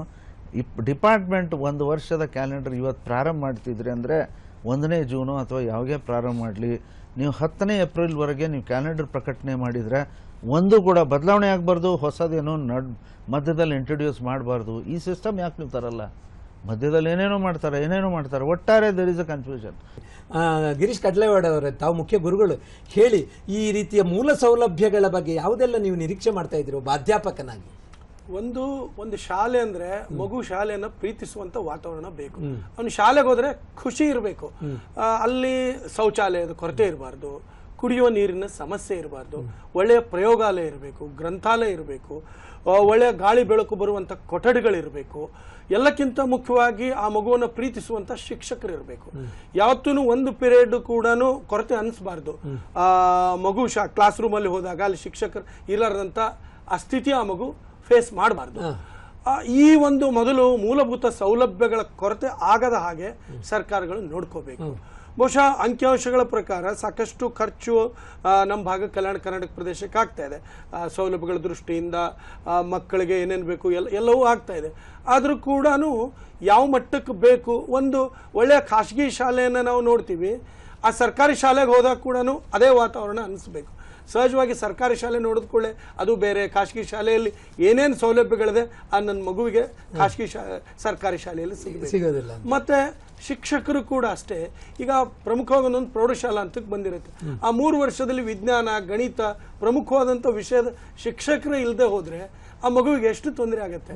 ಬೌದ್ಧಿಕ ರೂಪಾಂತರ ಅವಸ್ಥೆಯನ್ನು ಬದಲಾವಣೆ ಮಾಡುವಂತ ಒಂದು ಪ್ರೌಢ ಶಿಕ್ಷಣಕ್ಕೆ ಅವನು ಇಡೀ 3 ವರ್ಷದಲ್ಲಿ ವಿಜ್ಞಾನ ಗಣಿತವೇ ಕಲಿಸಲಿಲ್ಲ ಅಂದ್ರೆ ಆ ಮಗುವಿನ ಫಲಿತಾಂಶ ನೀವು ಏನ್ ನಿರೀಕ್ಷೆ ಮಾಡಕ್ಕಾಗ? ಹೌದು, ನಮ್ಮ ಈ ಭಾಗದಲ್ಲಿ ಕಡ್ಲೆವಾಡ್ ಅವರೇ, ಕಲ್ಯಾಣ ಕರ್ನಾಟಕ ಭಾಗದಲ್ಲಿ ವಿಜ್ಞಾನದ ಮತ್ತು ಗಣಿತ ವಿಷಯಕ್ಕೆ ಶಿಕ್ಷಕರ ಕೊರತೆ ತುಂಬಾ ಇದೆ ಅನ್ನೋದು. ಅವು ಎರಡೇ ವಿಷಯ ಅಂತಲ್ಲ ಸರ್. ಸರಾಸರಿ ಈಗ ಪ್ರೌಢಶಾಲೆ ತಗೊಂಡಾಗ ಇತ್ತೀಚಿನ ಅಂಕಿಅಂಶಗಳ ಪ್ರಕಾರ 4100 ಹುದ್ದೆಗಳು ಈಗ ಪ್ರಸ್ತುತ ಖಾಲಿ ಇದೆ ಅಂತ ಅಂಕಿಅಂಶ ಹೇಳುತ್ತೆ. ಈಗ ಅತಿಥಿ ಶಿಕ್ಷಕರು ನೇಮಕ ಮಾಡಿಕೊಂಡು ಪಾಠ ಪ್ರವಚನ ಮಾಡುವಂತ ವ್ಯವಸ್ಥೆನೂ ನಡೀತಾ ಇದೆ. ಅದು ಒಂದು ಅನುಕೂಲಕರವಾಗಿದೆ, ಇಲ್ಲ ಅಂತ ಹೇಳೋದಿಲ್ಲ. ಬಟ್ ಗ್ರಾಮೀಣ ಪ್ರದೇಶದ ಸರ್ಕಾರಿ ಶಾಲೆಗಳಿಗೆ ಬಂದಾಗ ಈಗ ಆ ಹಂತಲ್ಲಿ ಅತಿಥಿ ಶಿಕ್ಷಕರು ಆ ಊರಲ್ಲಿ ಆ ಪಕ್ಕದಲ್ಲಿ ಇರುವಂಥ ಟೀಚರ್ಸು ಅಲ್ಲಿಗೆ ಬರೋಕ್ಕೆ ಒಪ್ಕೊಳ್ಳೋದಿಲ್ಲ. ಈವನ್ ಅತಿಥಿ ಶಿಕ್ಷಕರು ಕೂಡ ಕೊರತೆ ತುಂಬ ಗ್ರಾಮೀಣ ಪ್ರದೇಶದಲ್ಲಿ ತುಂಬ ಕಾಡ್ತಾ ಇದೆ. ಪ್ರತಿಭೆ ಅವರೇ, ತಾವು ಹೇಳಿ, ಇತ್ತೀಚಿನ ದಿನಗಳಲ್ಲಿ ಮಕ್ಕಳಲ್ಲಿ ಈ ಪರೀಕ್ಷೆಯ ಒಂದು ಗಾಂಭೀರ್ಯತೆ ಕಡಿಮೆ ಆಗಿದೆ ಅಂತ ಅನಿಸ್ತದೆ. ಯಾಕಂದರೆ ಆಧುನಿಕ ತಂತ್ರಜ್ಞಾನದ ಬೆಳವಣಿಗೆ, ಮೊಬೈಲ್ಗಳ ಸಹವಾಸ, ಇದರಿಂದಾಗಿ ಏನಾದರೂ ಪರೀಕ್ಷೆಯಲ್ಲಿ ಆ ಒಂದು ಪರೀಕ್ಷೆಯನ್ನು ಗಂಭೀರವಾಗಿ ತಗೊಳ್ಳೋದು ಕಡಿಮೆ ಆಗಿದೆ ಅಂತ ಅನಿಸ್ತದೆ. ಇತ್ತೀಚಿನ ದಿನಗಳಲ್ಲಿ ಮೊಬೈಲ್ ಬಳಕೆ ಜಾಸ್ತಿ ಆಗ್ತಾ ಇದೆ. ಅದು ನಾವು ಕೊರೋನಾ ಸಂದರ್ಭದಲ್ಲಿ ಪಾಠ ಬೋಧನೆಗೋಸ್ಕರ ಆ ಮೊಬೈಲ್ ಬಳಕೆಯನ್ನ ಶುರು ಮಾಡಿದ್ವಿ. ಆದರೆ ಆ ಮೊಬೈಲ್ ಬಳಕೆ ಇವತ್ತು ಆ ಮಗುವಿಗೆ ಮನರಂಜನಾ ವಸ್ತುವಾಗಿ ಬಳಕೆ ಆಗ್ತಾ ಇದೆ. ಆಮೇಲೆ ಆ ಮೊಬೈಲ್ನಲ್ಲಿ ಬರೇ ಮನರಂಜನೆಯ ವಿಷಯಗಳು ಅಷ್ಟೇ ಪ್ರಸ್ತುತ ಆಗಂಗಿಲ್ಲ, ಅದ್ರ ಜೊತೆಗೆ ಇನ್ನೂ ಮಗು ವಯಸ್ಸಿಗೆ ಮೀರಿದಂಥ ಕೆಲವೊಂದಷ್ಟು ಅಂಶಗಳು ಅದರಲ್ಲಿ ಕಾಣಿಸಿಕ್ತವೆ, ಕೈಗೆಟಕ್ತವೆ. ಅದನ್ನೆಲ್ಲ ನೋಡಿಕೊಂಡು ಆತ ತನ್ನ ಯಾವ್ದು ಮಾಡಬೇಕು ಯಾವ್ದು ಮಾಡಬಾರ್ದು ಅನ್ನುವ ಒಂದು ಹದಿವಯಸ್ಸಿನ ಮಗು ಇರ್ತದೆ. ಅಂಥದ್ರಲ್ಲಿ ಸಂಗತಿಗೆ ಅದು ಬಲಿಯಾಗಿ ಪ್ರೀತಿ ಪ್ರೇಮ ಅಂತಕ್ಕಂಥ ವಿಷಯಗಳಿಗೆ ಬಲಿಯಾಗಿ ಮಗು ಈ ಪ್ರೌಢಾವಸ್ಥೆ ಹೈಸ್ಕೂಲ್ ಹಂತದಲ್ಲಿನೇ ಅಂಥ ಪ್ರಕರಣಗಳು ಜಾಸ್ತಿ ಆಗುವುದನ್ನು ನಾನು ಗಮನಿಸಿದ್ದೀನಿ. ಇದು ಕೂಡ ನಮ್ಮ ಗುಣಮಟ್ಟ ಕಡಿಮೆ ಆಗಲಿಕ್ಕೆ ಕಾರಣ ಆಗ್ತದೆ ಅಂತ ನನಗನ್ನಿಸ್ತಾ ಇದೆ. ನಮೋಶಿಯವರೇ, ಒಂದು ಮಾತನ್ನ ನಮ್ಮ ಸರ್ಕಾರ ಅಥವಾ ಶಿಕ್ಷಣ ಇಲಾಖೆ ಹೇಳ್ತಾ ಇದೆ. ಕಲ್ಯಾಣ ಕರ್ನಾಟಕ ಭಾಗದಲ್ಲಿ ಈ ಬಾರಿ ಪರೀಕ್ಷೆಯನ್ನು ಬಹಳ ಕಟ್ಟುನಿಟ್ಟಾಗಿ ಮಾಡಿದ್ದೇವೆ, ಅದಕ್ಕೆ ವೆಬ್ಕಾಸ್ಟಿಂಗ್ ಮಾಡಿದ್ದೇವೆ, ಜೊತೆಗೆ ಗ್ರೇಸ್ ಮಾರ್ಕ್ ಇಲ್ಲದಿರುವುದು ಕೂಡ ಒಂದು ಸಮಸ್ಯೆ ಆಗಿದೆ. ಆದರೆ ಯಥಾರ್ಥವಾದಂಥ ನಿಜವಾದ ಒಂದು ರಿಸಲ್ಟ್ ಬಂದಿದೆ ಅಂತ ಅಂತಾರೆ ಕುಸಿತಕ್ಕೆ ನಾವು ಕಾರಣಗಳನ್ನು ಹುಡುಕ್ತಾ ಹೋದಾಗ. ಇದರ ಬಗ್ಗೆ ತಾವೇನು ಹೇಳ್ತೀರಿ? ಕಳೆದ ವರ್ಷದವರೆಗೆ ನಮ್ಮಲ್ಲಿ ಕಾಪಿ ಮಾಡೋದೇ ಒಂದು ಸಿಸ್ಟಮ್ ಆಗಿತ್ತು. ಯಾರು ಕಾಪಿ ಮಾಡೋದು ತಪ್ಪು ಅಂತೂ ನಾವು ಹೇಳಕ್ ಹೋಗ್ಲಿಲ್ಲ, ಯಾರು ವಿದ್ಯಾರ್ಥಿಗಳನ್ನು ಅದು ಅನ್ಸ್ಲಿಲ್ಲ, ಅದನ್ನ ನಡೀತಾ ಇತ್ತು. ಆದರೆ ಈಗ ವೆಬ್ಕಾಸ್ಟಿಂಗ್ ಮಾಡಿ ಅದನ್ನ ಏನು ಕಳೆದ ವರ್ಷದಿಂದ ಬಂದ್ ಮಾಡಿದಾರಲ್ಲ, ಬಹಳ ಒಳ್ಳೆ ಕೆಲಸ ಮಾಡಿದ್ದಾರೆ. ನನ್ಗನ್ಸುತ್ತೆ ಇದು 10-20 ವರ್ಷ ಮೊದಲೇ ಮಾಡಬೇಕಾಗಿತ್ತು. ಈಗ ವೆಬ್ಕಾಸ್ಟಿಂಗ್ ಮಾಡೋದ್ರಿಂದ ಈಗಿನ ರಿಸಲ್ಟ್ ನಿಜವಾದ ರಿಸಲ್ಟ್ ಅಂತ ನಾವು ಹೇಳ್ಬೋದು. ಆದರೆ ಇಲ್ಲಿ ಇನ್ನೊಂದು, ಕಳೆದ ವರ್ಷಕ್ಕೆ ಕಂಪೇರ್ ಮಾಡಿದರೆ ಇನ್ನೂ ಕುಸಿತಲ್ಲ ಅಂತ ಜನರಲ್ಲಿ ಒಂದು ಕಲ್ಪನೆ ಇದೆ. ಆದರೆ ನಿಜವಾಗಿ ಹೇಳ್ಬೇಕಂದ್ರೆ ಕಳೆದ ವರ್ಷ ಗ್ರೇಸ್ ಮಾರ್ಕ್ಸು ಸಾಕಷ್ಟು ಕೊಟ್ಟಿದ್ದಾರೆ. ಎಷ್ಟು ಕೊಟ್ಟಿದ್ದಾರೆ ಅಂತ ಇಲಾಖೆನೂ ಇನ್ನೂ ಪ್ರಕಟಣೆ ಮಾಡ್ತಾ ಇಲ್ಲ, ನಾವು ಕೇಳೋದು ಸರಿಯಲ್ಲ. ಆದರೆ ಗ್ರೇಸ್ ಮಾರ್ಕ್ಸ್ ಕೊಟ್ಟಿದ್ದಾರೆ. ಈ ವರ್ಷ ಯಾವುದೂ ಗ್ರೇಸ್ ಮಾರ್ಕ್ಸ್ ಕೊಟ್ಟಿಲ್ಲ. ಆ ಕಂಪ್ಯಾರಿಟಿವ್ಲಿ ಏನೋ ಒಂದು ಅಂದಾಜು ಪ್ರಕಾರ 16% ಗುಲ್ಬರ್ಗಾ ಜಿಲ್ಲೆಯಲ್ಲೇ ರಿಸಲ್ಟ್ ಹೋದ ಸರ್ತಿಗಿಂತಲೂ ಇಂಪ್ರೂವ್ಮೆಂಟ್ ಇದೆ. ಯಾದಗಿರಿ ಮತ್ತು ಹೊಸಪೇಟಲ್ಲಿ 23% ಇಂಪ್ರೂವ್ಮೆಂಟ್ ಇದೆ. ಬಳ್ಳಾರಿಯಲ್ಲಿ ಹೆಚ್ಚು ಕಡಿಮೆ 18-20% ರಿಸಲ್ಟ್ ಕಳೆದ ಬಾರಿಗಿಂತಲೂ ಚೆನ್ನಾಗಾಗಿದೆ ಅಂತ ಇದು ಇಲಾಖೆಯವರು ಅಲ್ಲಿ ಇಲ್ಲಿ ಮಾತಾಡ್ತಾರೆ. ಎಕ್ಸಾಕ್ಟಾಗಿ ಪ್ರಿಸೈಸಾಗಿ ಹೇಳಕ್ಕೆ ಹೋಗಲ್ಲ, ಯಾಕಂದರೆ ಇವೆಲ್ಲ ಸೀಕ್ರೆಟ್ ಇರುವಂಥದ್ದು. ಇವತ್ತು ತಾವೇನು ಹೇಳಿದ್ರಲ್ಲ, ವೆಬ್ಕಾಸ್ಟಿಂಗ್ ಇದೆಲ್ಲ ಮಾಡೋದ್ರಿಂದ ಇವತ್ತು ಮಗುವಿನ SSLC ರಿಸಲ್ಟ್ಸ್ PUC ನೋಡಿ ಯಾರು ಸೀಟು ಕೊಡಲ್ಲ, ಯಾರು ಏನೂ ಕೊಡೋದಿಲ್ಲ, ಜಾಬು ಕೊಡೋದಿಲ್ಲ. ಆದರೆ ಇದು ಬಿಟ್ಟರೆ ಕಾಂಪಿಟೇಟಿವ್ ಎಕ್ಸಾಮ್ಸ್ ಭಾಳ ಆಗಿದ್ದಾವೆ. ಹೀಗಾಗಿ ಇವು ಕಲಿಯೋದ್ರ ಜೊತೆಗೆ ಇವು ರಿಸಲ್ಟ್ ಜೊತೆಗೆ ಇವು ಉಳಿದಿದ್ದಂಥದ್ದು ಭಾಳ ಮುಖ್ಯವಾಗಿದೆ. ಸೊ ಅದು ಯಾವಾಗ ಬರುತ್ತೆ, ಆ ಮಗುವಿನ ಒಂದು ಕ್ವಾಲಿಟಿ ಆಫ್ ಎಜುಕೇಷನ್, ಅವನಲ್ಲಿ ಇರುವಂಥ ಒಂದು ಸಾಮರ್ಥ್ಯ ಹೆಚ್ಚಾದಾಗನೇ ಇದು ಬರುತ್ತೆ. ಇದು ನಾವು ಪಾಲಕರು ತಿಳ್ಕೊಂಡು ನಾವು ಬರೀ ರಿಸಲ್ಟಿಂದ ಬೆನ್ನು ಹತ್ತಬಾರ್ದು. ಆ ಗುಣಮಟ್ಟ ಸರಿ ಆಗಬೇಕಾದ್ರೆ ಏನು ಮಾಡಬೇಕು, ಅದರಿಂದ ನಾವು ಮಕ್ಕಳಿಗೆ ಆ ಥರದ ಶಿಕ್ಷಣ ನೀಡಿದರೆ ಸರಿ ಆಗುತ್ತೆ. ಮತ್ತು ನನಗಂತಂದರೆ ಸರ್ಕಾರ ಎಲ್ಲೋ ಒಂದು ಕಡೆ ಈ ಮಾನಿಟರಿಂಗ್ ಸಿಸ್ಟಮ್ ಕೊರತೆ ಇದೆ ಅಂತ ನನ್ನ ಕಣ್ಣು. ಡಯಟ್ ಆಗಲಿ ಇತ್ಯಾದಿ ಆಗಲಿ ಮಾಡ್ತಾರೆ ಪಾಪ, ನಾವು ಅವರಿಗೂ ದೋಷ ಅಂತ ಹೇಳೋದಿಲ್ಲ. ಆದರೆ ಯಾವ ಹಂತದಲ್ಲಿ SSLC ಬಂದಾಗ ನೀವೆಲ್ಲನೂ ತಲೆಗೆ ಹೇರುವಂಥದ್ದು ಮಾಡಬೇಡಿ. ನೀವು ಒಂದನೇ ತರಗತಿಯಿಂದ ಇದು ಸೀರಿಯಸ್ನೆಸ್ ಬುನಾದಿ ಹಂತದಲ್ಲಿ ಬರಲಿ. ಮಕ್ಕಳ ಸಾಮರ್ಥ್ಯ ಎಷ್ಟು ಸಣ್ಣವರಿದ್ದಾಗ ಅವನು ಕಲಿಯುವಂಥ ಶಕ್ತಿ ಅವನಲ್ಲಿ ಇರುತ್ತಲ್ಲ, ದೊಡ್ಡವನಾದ್ಮೇಲೆ ಅದು ಕಡಿಮೆ ಆಗುತ್ತೆ.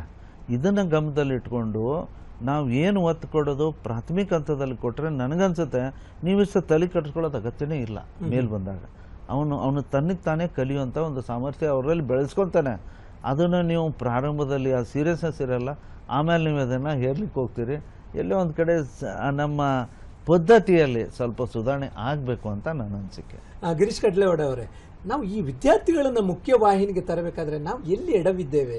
ನೀವು ಏನು ಅದನ್ನು ಆತ್ಮವಿಮರ್ಶೆ ಹೇಗೆ ಮಾಡ್ಕೊಡ್ತೀವಿ? ಒಂದು ಫಲಿತಾಂಶವೇ ಶೈಕ್ಷಣಿಕ ಸುಧಾರಣೆಗೆ ಅದಕ್ಕೆ ಹೋಲಿಕೆ ಮಾಡಿ ಮಾನದಂಡ ನೋಡ್ಕೋಬಾರ್ದು. ಒಂದು ತಾವು 0 ಫಲಿತಾಂಶ ಬಂದಂಥ ಶಾಲೆಗಳಂತ ಹೇಳಿದ್ರಿ, ಅಲ್ಲಿ ಎಷ್ಟು ಮಕ್ಕಳು ರಿಜಿಸ್ಟ್ರೇಷನ್ ಆಗಿದೆ ಅದು ಕೂಡ ನೋಡಬೇಕಾಗತ್ತೆ. ಕೆಲವೊಂದು ಶಾಲೆಗಳಲ್ಲಿ 3-4 ಜನ ವಿದ್ಯಾರ್ಥಿಗಳು ರಿಜಿಸ್ಟ್ರೇಷನ್ ಮಾಡಿರ್ತಾರೆ. ಆ 3 ವಿದ್ಯಾರ್ಥಿಗಳು ಇಡೀ ವರ್ಷ ಶಾಲೆಗೆ ಬಂದಿರೋದಿಲ್ಲ. ಹೀಗಾಗಿ ಅಲ್ಲಿ ಸಹಜವಾಗಿ ಫಲಿತಾಂಶ ಶೂನ್ಯನೂ ಆಗುತ್ತೆ, ಕಡಿಮೆನೂ ಆಗುತ್ತೆ. ಮತ್ತೆ ಈ ಗ್ರಾಮೀಣ ಪ್ರದೇಶ ಅಂತಂದ್ರೆ ಒಂದೊಂದು ಶಾಲೆಗಳಲ್ಲಿ 400-500 ಜನ ಮಕ್ಕಳು ಶಾಲೆಗಳಲ್ಲಿ ದಾಖಲಾತಿ ಆಗಿರುತ್ತೆ. ಆ 300-400 ವಿದ್ಯಾರ್ಥಿಗಳು ದಾಖಲಾತಿಯಲ್ಲಿ ಬಹುತೇಕ ವಿದ್ಯಾರ್ಥಿಗಳು ಪೇರೆಂಟ್ಸ್ ಇಲ್ಲಿ ಇರೋದೇ ಇಲ್ಲ. ಅವರು ತಮ್ಮ ಉದ್ಯೋಗಕ್ಕಾಗಿ ವಲಸೆ ಹೋಗಿರ್ತಾರೆ. ದೊಡ್ಡ ದೊಡ್ಡ ನಗರಗಳಿಗೆ ಮುಂಬೈ, ಗೋವಾ, ಬೆಂಗಳೂರು ಈ ಥರ ಹೋಗಿದ್ದಾರೆ ನಮ್ಮ ಪ್ರದೇಶದ ಜನ, ಬಹಳಷ್ಟು ಜನ. ಆ ಪಾಲಕರು ತಮ್ಮ ಪೂರ್ವಜರ ತಮ್ಮ ಅಜ್ಜಿ ತಾತನ ಹತ್ರ ಬಂದು ಇಲ್ಲಿ ಬಿಟ್ಟು ಇಲ್ಲೇ ಉಳಿಲಿ ಅನ್ನುವಂಥ ನಂಬಿಕೆಯಿಂದ ಅಡ್ಮಿಷನ್ ಮಾಡಿರ್ತಾರೆ. ಆ ಮಗು ಮತ್ತೆ ಅವ್ರ ತಂದೆ ತಾಯಿ ಹತ್ರ ಹೋಗ್ಬಿಡತ್ತೆ. ಈವನ್ ಪ್ರೌಢಶಾಲಾ ಹಂತದಲ್ಲಿ ಕೂಡ ಪೇರೆಂಟ್ಸ್ ಏನ್ ಮಾಡಿಬಿಡ್ತಾರೆ, ಅವನ್ ಬಳಕೆಗೆ ಮಾಡ್ಕೋತಾರೆ. ಬಾಲ ಕಾರ್ಮಿಕರನ್ನಾಗಿ ಕೂಡ ಮಾಡ್ಕೊಂಡು ಅವ್ರಿಗೆ ಕೆಲಸಕ್ಕೆ ಉಪಯೋಗ ಮಾಡ್ಕೊಳ್ತಾರೆ. ಇದು ಎಲ್ಲರಿಗೂ ಗೊತ್ತಿರುವಂತ ವಿಷಯ ಇದೆ. ಮತ್ತೆ ನಮ್ಮ ಪ್ರದೇಶದಲ್ಲಿ ಕೂಡ ನೋಡಿ, ಈಗ ಉದಾಹರಣೆಗೆ ಕಲಬುರಗಿ ಇಂಥ ಭಾಗದಲ್ಲಿ ಕಾಟನ್ ಹತ್ತಿ ಸೀಸನ್ ಬರುತ್ತೆ, ಹತ್ತಿ ಬಿಡಿಸುವ ಅಂತ ಸಂದರ್ಭ ಬಂದ್ಬಿಡುತ್ತೆ. ನಾವೆಲ್ಲ ಟೀಚರ್ ಆಗಿ ಗ್ರಾಮೀಣ ಪ್ರದೇಶದವರ ಗಮನ ಹರಿಸು ಅಂದ್ರೆ ಆ ಸಂದರ್ಭದಲ್ಲಿ ಎಲ್ಲಾ ಮಕ್ಕಳು ಕೂಡ ಹೊಲಗಳಿಗೆ ಹೋಗ್ಬಿಡ್ತಾರೆ. ಅಂದ್ರೆ ಬಾಲಕಾರ್ಮಿಕರಾಗಿ ದುಡಿಯುತ್ತಿರೋದು ಕೂಡ ಒಂದು ಸಮಸ್ಯೆ ಅಂತ. ಖಂಡಿತ ಸರ್. ಯಾಕಂದ್ರೆ ಗ್ರಾಮೀಣ ಪ್ರದೇಶದಲ್ಲಿ ಏನಂದ್ರೆ ಲೇಬರ್ ಪ್ರಾಬ್ಲಮ್ ಇದೆ. ಮತ್ತೆ ಅವನಿಗೆ ಆರ್ಥಿಕವಾಗಿ ಅನುಕೂಲ ಆಗತ್ತೆ, ತನ್ನ ಮಕ್ಕಳನ್ನ ತನ್ನ ಹೊಲದಲ್ಲೇ ಕೆಲಸಕ್ಕೆ ಇಟ್ಕೊಂಡ್ಬಿಡ್ತಾನೆ. ಹತ್ತಿ ಬಿಡಿಸೋ ಸೀಸನ್ ಬಂದಾಗ ಅವುಗಳನ್ನು ಬಳಸ್ಕೋತಾನೆ. ಈವನ್ ಅವನಿಗೆ ಸ್ವಲ್ಪ ಸಹಾಯ ಆಗತ್ತೆ, ಆರ್ಥಿಕ ಸಹಾಯ ಆಗತ್ತೆ ಅಂತೇಳಿ ಆ ಮಗುವನ್ನ ಬೇರೆಯವರ ಹೊಲ ಕೆಲಸಕ್ಕೆ ಕೂಡ ಕಳಿಸ್ಬಿಡ್ತಾನೆ. ಇವೆಲ್ಲ ಕಾರಣಗಳು ಫಲಿತಾಂಶಕ್ಕೆ ಕಾರಣ ಆಗಿಬಿಡುತ್ತೆ. ಪ್ರತಿಭಾ ತಾವು ಹೇಳಿ, ಈಗ ಗಿರೀಶ್ ಅವರು ಹೇಳಿದ್ರು ಹಾಜರಾತಿಯ ಕೊರತೆ ಬಹಳ ಪ್ರಮುಖವಾದ ಒಂದು ಸಮಸ್ಯೆ ಕೂಡ ಆಗ್ತದೆ ಈ ಫಲಿತಾಂಶದ ಬಗ್ಗೆ ನೋಡುವಾಗ ಅಥವಾ ಗುಣಮಟ್ಟದ ಬಗ್ಗೆ ನೋಡುವಾಗ. ಅದನ್ನ ಪಾಲಕರೇ ಒಂದೊಂದ್ಸಲ ಸಣ್ಣ ಪುಟ್ಟ ಕಾರ್ಯಕ್ರಮ ಇರ್ತಾವ ಅಂದ್ಕೊಂಡು ಮನೆಯೊಳಗೆ ಕೂಡಿಸ್ಕೊತಾರೆ ಮಕ್ಕಳಿಗೆ. ಇವತ್ತು ನಮ್ಮ ಮನೆ ಕಾರ್ಯಕ್ರಮ ಇದ್ರಿ ನಾವು ಶಾಲೆಗೆ ಕಳ್ಸಂಗಿಲ್ಲ ಅಂತ ಹೇಳ್ಬಿಡ್ತಾರೆ. ಆಮೇಲೆ ಹೊಲ್ದಾಗ ಕೆಲಸ ಅವರಿ ಅಲ್ಲಿ ಇಟ್ಕೊಂಡು ಬಿಡ್ತಾರೆ. ಹೀಗಾಗಿ ಆ ಮಗು ಆಸಕ್ತಿ ಇದ್ರೂ ಕೂಡ ಪಾಲಕರ ಒತ್ತಾಯಕ್ಕೆ ಕೆಲವೊಂದ್ಸಲ ಮಕ್ಕಳು ಬರೋದಿಲ್ಲ. ಆಮೇಲೆ ಈ ಪ್ರೌಢಾವಸ್ಥೆಯಲ್ಲಿರ್ತಕ್ಕಂಥ ಮಕ್ಕಳು ಕೆಲವೊಂದ್ಸಲ ಅಡ್ಡದಾರಿ ಹಿಡಿಯುವ ಸಂದರ್ಭದೊಳಗೆ ಏನು ಮಾಡಿಬಿಡ್ತಾರೆ ಅಂದ್ರೆ, ಮಗು ತನ್ನ ವೈಯಕ್ತಿಕ ಹವ್ಯಾಸಕ್ಕೋಸ್ಕರ ಪಾಲಕರ ಹೆಸರು ಹೇಳಿ ಶಾಲೆ ತಪ್ಪಿಸ್ತದೆ. ಇಲ್ಲ, ನನಗೆ ನಮ್ಮ ಅಪ್ಪನೇ ಹೇಳ್ಯಾರಿ ಶಾಲೆ ಬಿಡು ಅಂತ ನಾ ಹೀಗೆ ಬಿಟ್ಟೀನ್ರಿ ಅಂತ ಶಿಕ್ಷಕರ ಮುಂದೆ ಹೇಳ್ಕೊತದೆ. ಹೀಗಾಗಿ ಆ ಮಗು ನಿರಂತರತೆ, ಹಾಜರಾತಿ ನಿರಂತರತೆ ಕೊರತೆಯಿಂದಾಗಿ ಗುಣಮಟ್ಟದ ಶಿಕ್ಷಣ ಪಡೆಯುವಲ್ಲಿ ಆ ಮಗು ವಿಫಲ ಆಗ್ತದೆ. ವಿಫಲ ಆದಾಗ ಮತ್ತೆ ಫಲಿತಾಂಶದ ನಿರೀಕ್ಷೆ ಮಾಡ್ಲಿಕ್ಕೂ ನಮ್ಮಿಂದ ಆಗೋದಿಲ್ಲ ಅಂತಕ್ಕಂಥದ್ದು. ಹಾಜರಾತಿ ಕೊರತೆ ಬಹಳ ದೊಡ್ಡ ಯಾಕಂದ್ರೆ ಇವತ್ತು ಬಂದ ಮಗು ನಾಳೆ ಬರಂಗಿಲ್ಲ. ಮತ್ತೊಂದೇ ಬಂದಿರ್ತದೆ ಮಗು, ಮತ್ತೆ 2 ದಿನ ಶಾಲೆ ತಪ್ಪಿಸ್ತದೆ. ಹೀಗಾಗಿ ಆ ಮಕ್ಕಳು ನಿರಂತರವಾಗಿ ಶಾಲೆಗೆ ಬರದೇ ಇರೋದ್ರಿಂದ ಅವ್ರು ಹಿಂದುಳಿತಾರೆ ಅನ್ಲಿಕ್ಕೆ. ನಮಶಿ ಅವರು, ತಾವು ವಿಧಾನ ಪರಿಷತ್ತಿನಲ್ಲಿ ಅನೇಕ ಬಾರಿ ಶಿಕ್ಷಕರ ಸಮಸ್ಯೆ ಆಗಿರ್ಬೋದು, ಮೂಲಭೂತ ಸೌಲಭ್ಯಗಳ ಬಗ್ಗೆ ಗಮನ ಸೆಳೆದದ್ದು ಇದೆ. ಈ ಕಲ್ಯಾಣ ಕರ್ನಾಟಕ ಭಾಗದಲ್ಲಿ ಮೂಲ ಸೌಕರ್ಯಗಳ ಕೊರತೆಯ ಬಗ್ಗೆ ಯಾವ ರೀತಿಯ ಅಹವಾಲನ್ನು ತಾವು ಮಂಡಿಸಲಿಕ್ಕೆ ಪ್ರಯತ್ನ ಪಡ್ತೀರಿ? ಮತ್ತು ಮುಂದಿನ ದಿನಗಳಲ್ಲಿ ಉತ್ತಮ ಫಲಿತಾಂಶ ಬರಬೇಕು, ಶೈಕ್ಷಣಿಕ ಗುಣಮಟ್ಟ ಸುಧಾರಿಸಬೇಕು ಅನ್ನುವ ನೆಲೆಯಲ್ಲಿ ಯಾವ ರೀತಿಯ ಸಲಹೆಗಳನ್ನು ಸೂಚಿಸ್ತೀರಿ? ಇತ್ತೀಚಿನ ದಿನಗಳಲ್ಲಿ KKRDBದಿಂದ ಕಲ್ಯಾಣ ಕರ್ನಾಟಕ ಅಭಿವೃದ್ಧಿ ಮಂಡಳಿ ವತಿಯಿಂದ ಸಾಕಷ್ಟು ಹಣ ಖರ್ಚು ಮಾಡ್ತಿದ್ದಾರೆ. ತಾವು ಇದೇ ಹೇಳಿದ್ರೆ ಅಕ್ಷರ ಆವಿಷ್ಕಾರವಾಗಿರಲಿ ಅಥವಾ ಇನ್ನೊಂದು, ಈಗ ಮೊನ್ನೆ ತಾನೇ 50 ಹೊಸ ಶಾಲೆಗಳು ಪ್ರತಿ ಇದಕ್ಕೆ ಅಂದರೆ KPS ಶಾಲೆಗಳು ಪ್ರತಿ ಅಂದರೆ ತಾಲೂಕಾಗ ಒಂದೊಂದು ಅಂತ ಎಲ್ಲ ಕಡೆ ಕೊಡ್ಲಿಕ್ಕೆ ಮುಂದಾಗಿದ್ದಾರೆ. 200 ಕೋಟಿ ರೂಪಾಯಿ ಇದಕ್ಕೆ ಕೊಡ್ತೀವಿ ಅಂತ ಹೇಳಿದ್ದಾರೆ. ಶಾಸಕರ ಒಂದು ಅಂದರೆ ಶಾಸಕರ ನಿಧಿಯಿಂದನೇ 25 ಲಕ್ಷ ರೂಪಾಯಿ ಮೊನ್ನೆ ತಾನೇ ತೀರ್ಮಾನ ಕೈಗೊಂಡಿದ್ದಾರಂತೆ. 25 ಲಕ್ಷ ರೂಪಾಯಿ ಬರೀ ರಿಸಲ್ಟ್ಸ್ ಇಂಪ್ರೂವ್ಮೆಂಟ್ಸ್ ಎಲ್ಲ ಖರ್ಚು ಮಾಡ್ತೀವಿ ಅಂತ ಹೇಳ್ತಾರೆ. ಅದು ಪ್ರಾಥಮಿಕ ಶಾಲೆ ಆಗಿರಲಿ, ಪ್ರೌಢ ಶಾಲೆ ಆಗಿರಲಿ, ಒಂದು ಸ್ವಲ್ಪ ಮಟ್ಟಿಗೆ ಸರ್ಕಾರ ಇದನ್ನೆಲ್ಲ ವ್ಯವಸ್ಥೆಗೂ ಕೂಡ ಮುಂದಾಗಬೇಕು. ಅವರಿಲ್ಲ ಅಂದರೆ ಕಲ್ಯಾಣ ಕರ್ನಾಟಕ ಭಾಗದಿಂದ ಮಾಡಬೇಕು. ಅನೇಕ ಅನುದಾನಿತ ಶಾಲೆಗಳಿಗೆ ಈಗ ಹೇಳ್ತೀನಲ್ಲ, 1-2 ಟೀಚರ್ಸ್ ಇದ್ದಾರೆ, ಅಲ್ಲಿ ಉಳಿದ ಟೀಚರ್ಸೇ ಇಲ್ಲ. ಈ ರಿಸಲ್ಟ್ಸ್ಗೆ ಅವರು ಕಾರಣೀಭೂತರಲ್ಲ.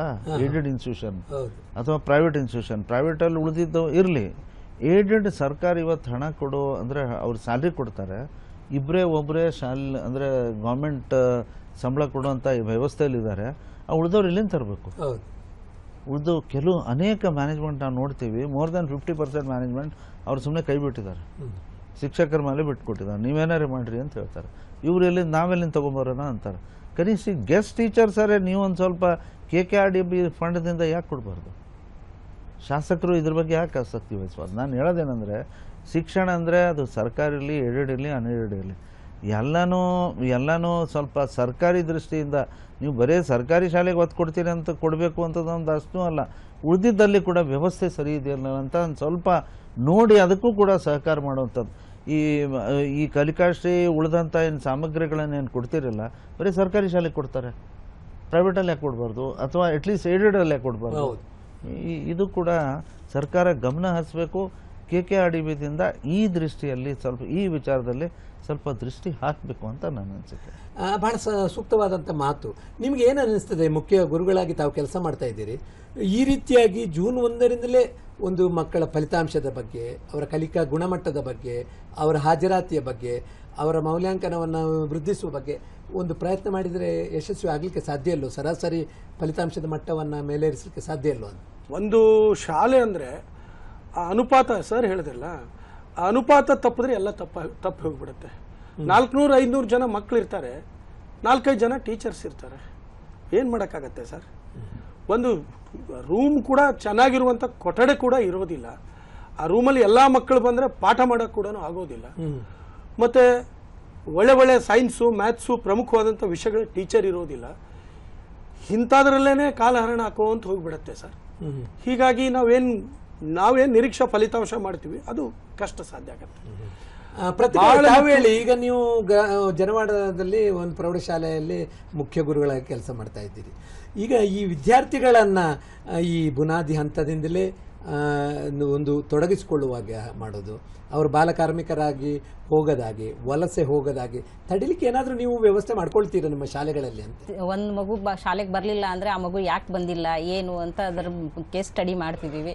ಅವರಿಗೆ ಮನೆ ಭೇಟಿ ಮಾಡ್ತೀವಿ, ಪಾಲಕರ ಮನವೊಲಿಸ್ತೀವಿ. ಹೀಗೆಲ್ಲ ಮಾಡೋದು ತಪ್ಪ, ನೀವು ಶಾಲೆಗೆ ಮಗುವನ್ನು ಕಳಿಸ್ರಿ, ಶಿಕ್ಷಣದ ಮಹತ್ವ ಅವ್ರಿಗೆ ತಿಳುವಳಿಕೆ ಮಾಡಲಿಕ್ಕೆ ಪ್ರಯತ್ನ ಮಾಡ್ತೀವಿ. ಕೆಲವೊಂದಷ್ಟು ಮಕ್ಕಳು ಬಂದು ಜಾಯ್ನ್ ಆಗ್ತಾರೆ, SSLC ಹಂತದವರೆಗೂ ಕಂಟಿನ್ಯೂ ಆಗ್ತಾರೆ. ಕೆಲವೊಂದು ಮಕ್ಕಳು, ಹೆಣ್ಮಕ್ಳ ಬಗ್ಗೆ ಹೇಳಬೇಕು ಅಂದಾಗ ಹೆಣ್ಮಕ್ಳಿಗೆ ಏನೋ ಮಾನಸಿಕ ಬದಲಾವಣೆಗಳು, ದೈಹಿಕ ಬದಲಾವಣೆಗಳು ಜೊತೆಗೆ ಮಾನಸಿಕ ಬದಲಾವಣೆಗಳು ಆಗ್ತಾ ಇರ್ತವೆ. ನಾನು ಕಂಡಂಥ 2-3 ವರ್ಷದ ಈ ಘಟನೆ ಒಳಗೆ ಆ ಮಗುವಿಗೆ, ಆ ಹೆಣ್ಮಗುವಿಗೆ ಏನೋ ಅವ್ರು ಭಾನಮತಿ ಮಾಡ್ಸ್ಯಾರ, ಹಂಗೆ ಮಾಡ್ಸ್ಯಾರ, ಹಿಂಗೆ ಅಂದ್ಕೊಂಡು ಆ ಮಗುವಿಗೆ ಶಾಲೆನೇ ಬಿಡಿಸ್ಬಿಡ್ತಾರೆ ಪಾಲಕರು. ಹಂಗೆಲ್ಲ ಆಗಲ್ಲಮ್ಮ, ನೀವು ಹೋಗಿ ಕೌನ್ಸಿಲಿಂಗ್ ಮಾಡ್ಕೊಳ್ರಿ, ನಿಮ್ಗೆ ಉಚಿತವಾಗಿ ಎಲ್ಲ ಸೌಲಭ್ಯಗಳು ಅದಾವೆ ಅಂತ ಎಷ್ಟು ತಿಳುವಳಿಕೆ ಹೇಳಿದ್ರು ಕೂಡ ಅವರಿಗೆ ಮನವೊಲಿಸ್ಲಿಕ್ಕೆ ಆಗಲಿಲ್ಲ. ಜಾಗೃತಿಯನ್ನ ಮೂಡಿಸುವ ಪ್ರಯತ್ನ ಮಾಡ್ತೀರಿ. ಜಾಗೃತಿಯನ್ನು ಮೂಡಿಸುವ ಪ್ರಯತ್ನ ಮಾಡ್ತಿದೀವಿ, ಬಟ್ ನಾನು ಯಶಸ್ವಿ ಆಗ್ಲಿಲ್ಲ ಅಂತ ನನಗೆ ಸ್ವಲ್ಪ ಬೇಜಾರಿದೆ. ಯಾಕಂದ್ರೆ 2-3 ಹೆಣ್ಮಕ್ಳು ನನ್ನ ಮಧ್ಯದಲ್ಲೇ ಶಾಲೆ ಬಿಟ್ಬಿಟ್ರು, ಹಿಂಗಾಗಿ ಬಹಳ ಬೇಜಾರಾಗ್ತದೆ. ನಮೋಶಿ ಅವರೇ, ಕಲ್ಯಾಣ ಕರ್ನಾಟಕ ಭಾಗದ ಜಿಲ್ಲೆಗಳು ಬಹಳಷ್ಟು ಫಲಿತಾಂಶದಲ್ಲಿ ಕೊನೆಯ ಸ್ಥಾನದಲ್ಲಿ ಬಂದಿದೆ. ಅದಕ್ಕೆ ಸುಧಾರಿಸಲಿಕ್ಕೆ ನಾವು ಮುಂದಾಗಬೇಕು ಅನ್ನೋದು, ಅದು ಉಸ್ತುವಾರಿ ಸಚಿವರು, ಶಿಕ್ಷಣ ಸಚಿವರು, ಪ್ರಧಾನ ಕಾರ್ಯದರ್ಶಿಗಳು ಎಲ್ಲರೂ ಒಗ್ಗೂಡಿತವಾದಂಥ ಚಿಂತನೆ ಮಾಡ್ತಾ ಇದ್ದಾರೆ. ಇದಕ್ಕೆ ಏನಾದರೂ ಒಂದು ನೀಲನಕ್ಷೆ ಕೊಡಲಿಕ್ಕೆ ಒಬ್ಬ ವಿಧಾನ ಪರಿಷತ್ ಸದಸ್ಯರಾಗಿ ತಾವು ಪ್ರಯತ್ನ ಮಾಡಬಹುದೇನೋ? ಖಂಡಿತ ಆಗಾಗ ಸಲಹೆಗಳನ್ನು ಕೊಡ್ತಾ ಇರ್ತೀವಿ. DSRTC, NCERT ಎಲ್ಲೋ ಒಂದು ಕಡೆ ಸರ್ಕಾರ ಈ ವಿಚಾರದಲ್ಲಿ ನನಗೆ ಕೇಳಿದರೆ ಯಾವುದೂ ರಾಜಕೀಯ ಬೇಡ. ಈಗ ಕೇಂದ್ರದ ಸರ್ಕಾರದ ನೀತಿಗಳನ್ನು ಈ CBSE ಪ್ಯಾಟರ್ನ್ ಇವತ್ತು ರಿಸಲ್ಟದ್ದು ಇನ್ನೊಂದು ಕಾರಣ ಏನಂತಂದರೆ, CBSEಯಲ್ಲಿ ಗ್ರೇಸ್ ಮಾರ್ಕ್ಸು ಕೂಡ ಕೊಡ್ತಾರೆ. ಆ್ಯಾವ್ರೇಜ್ ಇಂಟರ್ನಲ್ ಅಸೆಸ್ಮೆಂಟು ಮತ್ತು ಈ ಥಿಯರಿ ಪೇಪರ್ ಎರಡೂ ಸೇರಿ ಆ್ಯಾವ್ರೇಜ್ ಎಷ್ಟಿದ್ರೆ ಸಾಕು ಅಂತ ಕೊಡ್ತಾರೆ. ನಾನೇನಂತೀನಿ, CBSE ಪದ್ಧತಿ ಏನಿದೆ ಅದು ಕೇಂದ್ರ ಸರ್ಕಾರ ಮಾಡಿದೆ ಅಥವಾ ಮೋದಿ ಸರ್ಕಾರ ಮಾಡಿದೆ ಅಂತಲ್ಲ, ಅದು ಯಾವುದೇ ಸರ್ಕಾರವಾಗಿರಲಿ ನೀವು ಅದನ್ನು ಅಳವಡಿಸ್ಕೊಡೋದು ಭಾಳ ಉತ್ತಮ. ನಾವು ಬೇರೆನೇ ಮಾಡಬೇಕು. ಈಗ NEP ರಾಷ್ಟ್ರದ ಎಲ್ಲ ರಾಜ್ಯದಲ್ಲಿ ಹೆಚ್ಚು ಕಡಿಮೆ ತಗೊಂಡ್ಬಂದಿದ್ದಾರೆ, ಆದರೆ ನಾವು ಇನ್ನೂ SEPಯಲ್ಲಿ ಇದ್ದೀವಿ. ಈ ಸಿಸ್ಟಮನ್ನು ನನ್ನ ಕೇಳಿದರೆ ಶಿಕ್ಷಣದಲ್ಲಿ ಯಾರೂ ಎಲ್ಲಿ ಹಸ್ತಕ್ಷೇಪ ಮಾಡಬಾರ್ದು. ಗಿರೀಶ್ ಅವರು, ತಾವು ಹೇಳಿ, ಏನು ನಿರೀಕ್ಷೆ ಮಾಡ್ತಾ ಇದ್ದೀರಿ? ಸರ್, ಒಂದು ಮಾದರಿ ಶಾಲೆ ಆಗಬೇಕು ಅಂದರೆ ನಾವು ಪೂರ್ತಿ ಒಂದು ಗುಣಮಟ್ಟದ ವಾತಾವರಣ ನಿರ್ಮಾಣ ಆಗಬೇಕು ಅಂದರೆ ಒಂದು ಪ್ರಾಥಮಿಕ ಹಂತದಿಂದ 1ನೇ ತರಗತಿಯಿಂದ 10ನೇ ತರಗತಿವರೆಗೆ ಒಳ್ಳೆ ಕ್ಲಾಸ್ ರೂಮ್ ಬೇಕು ಸರ್. ಆನ್ಲೈನ್, ಆಫ್ಲೈನ್ ಮತ್ತು ಸ್ಮಾರ್ಟ್ ಕ್ಲಾಸ್ಗಳು ಬೇಕು, ಇಂಟರ್ನೆಟ್ ಸೌಲಭ್ಯ ಬೇಕು. ಇವಾಗ ಬದಲಾವಣೆ ಆಗಿದೆ, ಮಗು ತುಂಬ ನೋಡಿ ಕಲಿಬೇಕಾಗಿದೆ. ಪಾಠ ಇಲ್ಲಂದ್ರೂ ಕೂಡ ಬೇರೆ ಬೇರೆ ವಿಷಯಗಳನ್ನು ತಿಳ್ಕೊಬೇಕಾಗಿದೆ. ಸ್ಪರ್ಧಾತ್ಮಕ ನೇಮಕಾತಿಗಾಗಿ ಪ್ರಾರಂಭಿಕ ಹಂತದಲ್ಲೇ ಅವನಿಗೆ ಎಲ್ಲ ಪ್ರತಿಯೊಂದು ವಿಷಯಗಳ ತಿಳುವಳಿಕೆ, ಜ್ಞಾನ ಮೂಡಿಸುವಂಥದ್ದಾಗಬೇಕಾಗಿದೆ. ಪ್ರತಿಭಾ ಅವರು, ತಾವು ಏನು ನಿರೀಕ್ಷೆ ಮಾಡ್ತೀರಿ ಗುಣಮಟ್ಟ ಹೆಚ್ಚಳಕ್ಕೆ? ಸರ್ಕಾರ ಆಗಲಿ, ಶಿಕ್ಷಕರಾಗಲಿ, ಅಥವಾ ಸಮುದಾಯ ಆಗಲಿ, ಪಾಲಕರಾಗಲಿ ಎಲ್ಲರೂ ಸೇರ್ಕೊಂಡು ನಾವು ಒಟ್ಟಾಗಿ ಶ್ರಮಿಸಿದ್ರೆ ಖಂಡಿತವಾಗಿಯೂ ಗುಣಮಟ್ಟದ ಶಿಕ್ಷಣ ಸಾಧಿಸುವಲ್ಲಿ ನಾವು ಯಶಸ್ವಿ ಆಗ್ತೀವಿ. ಅದರಲ್ಲಿ ಮುಖ್ಯವಾಗಿ ಪಾಲಕರ ಜಾಗೃತಿ ಆಗಬೇಕು ಅಂತ ನನ್ನ ಅನಿಸಿಕೆ. ನಮಸ್ತೆ ಅವರು, ಒಂದು ಮಾತು ಕೊನೆಯದಾಗಿ ತಾವು ಹೇಳಿ. ನಮ್ಮ ಕಾರ್ಯಕ್ರಮವನ್ನು ಪಾಲಕರು ನೋಡ್ತಾ ಇದ್ದಾರೆ, ವಿದ್ಯಾರ್ಥಿಗಳು ನೋಡ್ತಾ ಇದ್ದಾರೆ, ಸರ್ಕಾರವನ್ನು ಕೂಡ ಗಮನಿಸ್ತಾ ಇದೆ. ಅವ್ರಿಗೆ ಏನು ಹೇಳ್ತೀರಿ? ಕಲ್ಯಾಣ ಕರ್ನಾಟಕ ಭಾಗಕ್ಕೆ ನೀವು ಹೆಚ್ಚು ಕೊಡಬೇಕು. ಫಂಡ್ಸ್ ಕೊಡುವಲ್ಲಿ ಕೂಡ ಯಾವುದೂ ಕೊರತೆ ಈ ಭಾಗಕ್ಕೆ ನೀವು ಆಗಬಾರ್ದು. ಯಾಕಂದರೆ ನೀವು ಆ ಡಿಫ್ರೆನ್ಸ್ ಹಾಗೆ ಮುಂದುವರಿತು ಅಂದರೆ ನನಗನ್ಸುತ್ತೆ 100 ವರ್ಷ ಆದರೂ ಕೂಡ ನೀವು ನಮಗೇನು ಆ ಸಮಾನವಾದಂಥ ಶಿಕ್ಷಕರ ಸಂಖ್ಯೆ ಕೊಡೋದಿಲ್ಲ. ಈಗ ಇವತ್ತು 12-13 ವಿದ್ಯಾರ್ಥಿಗಳು ಇದ್ದಲ್ಲಿ ಒಬ್ಬ ಟೀಚರ್ ಅಲ್ಲಿರ್ತಾನೆ, ನಮ್ಮಲ್ಲಿ 30-40 ವಿದ್ಯಾರ್ಥಿಗಳು ಅಂತಂದರೆ ಇದು ಸರಿಯಾಗಿ ಮಾಡ್ತೀರಿ.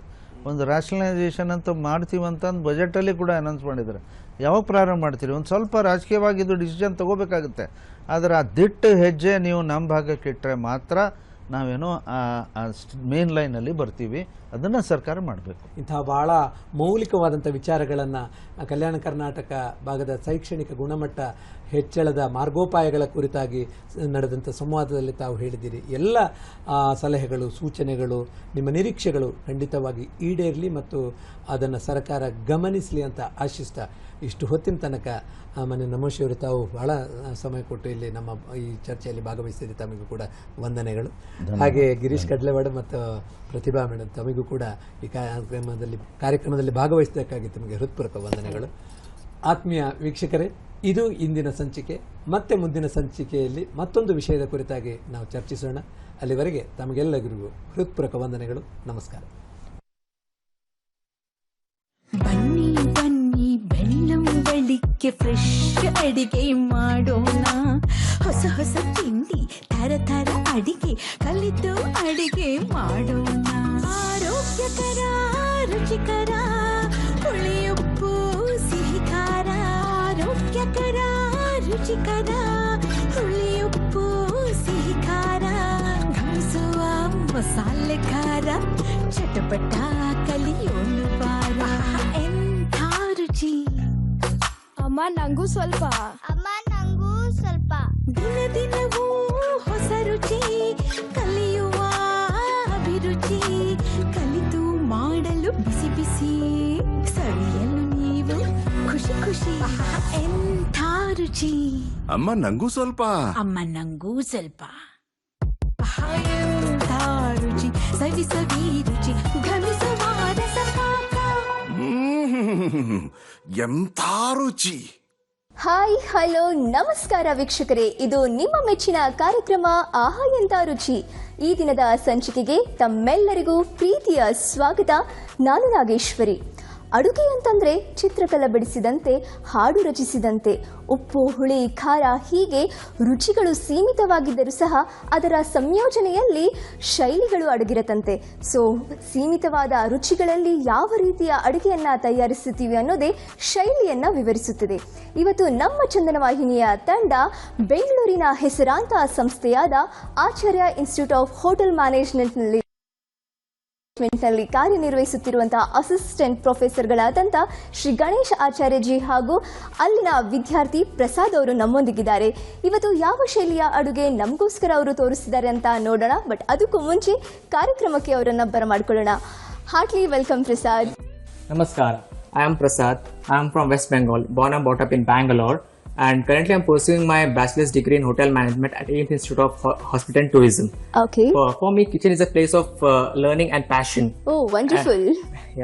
And at AIIMS Institute, the faculties and the chefs are so much fascinating that I get inspired by them, and their inspiration and the support and help which help me for my future growth. That's really great. West ಬೆಂಗಾಲಿಂದ ಬಂದರೂ ಸಹ ಬೆಂಗಳೂರಲ್ಲಿ ನೆಲೆಸಿ ಇವತ್ತು ಇಲ್ಲಿ ನೀವು ಓದ್ತಾ ಇದ್ದೀರಾ, ತುಂಬ ಸಂತೋಷ. ನೆಕ್ಸ್ಟ್ ಇವಾಗ ನಮ್ಮ ಜೊತೆಗಿದ್ದಾರೆ ಆಚಾರ್ಯ ಇನ್ಸ್ಟಿಟ್ಯೂಟ್ ಆಫ್ ಹೋಟೆಲ್ ಮ್ಯಾನೇಜ್ಮೆಂಟ್ನಲ್ಲಿ ಕಳೆದ 21 ವರ್ಷಗಳಿಂದ ಅಸಿಸ್ಟೆಂಟ್ ಪ್ರೊಫೆಸರ್ ಆಗಿ ಕಾರ್ಯನಿರ್ವಹಿಸ್ತಿದ್ದಾರೆ. ಬನ್ನಿ ನಮ್ಮ ಶೆಫ್ಗೆ ವೆಲ್ಕಮ್ ಮಾಡೋಣ. Heartly welcome sir. ನಮಸ್ಕಾರ ಮ್ಯಾಮ್.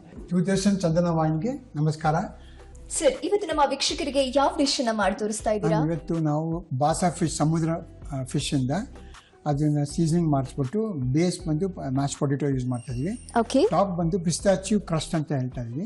ಅದ್ರ ಜೊತೆಲಿ herb sauce, lemon herb sauce ಕೊಡ್ತಾ ಇದೀವಿ. ಬಾಸಾ ಫಿಶ್ ಅದು ವಿತ್ ಮ್ಯಾಶ್ ಪೊಟ್ಯಾಟೋಸ್, ಪಿಸ್ತಾಶಿಯೋಸ್ ನಾವು ಸಾಮಾನ್ಯವಾಗಿ ಸ್ವೀಟ್ಸ್ ಅಲ್ಲಿ ಯೂಸ್ ಮಾಡ್ತಿದ್ವಿ. ಆದ್ರೆ ಫಿಶ್ ಜೊತೆ ಇವತ್ತು ಪಿಸ್ತಾಶಿಯೋಸ್, ಪೊಟ್ಯಾಟೊ, ಬಾಸಾ ಫಿಶ್ ತುಂಬಾನೇ ಯೂನಿಕ್ ಆಗಿದೆ ಅಲ್ವಾ?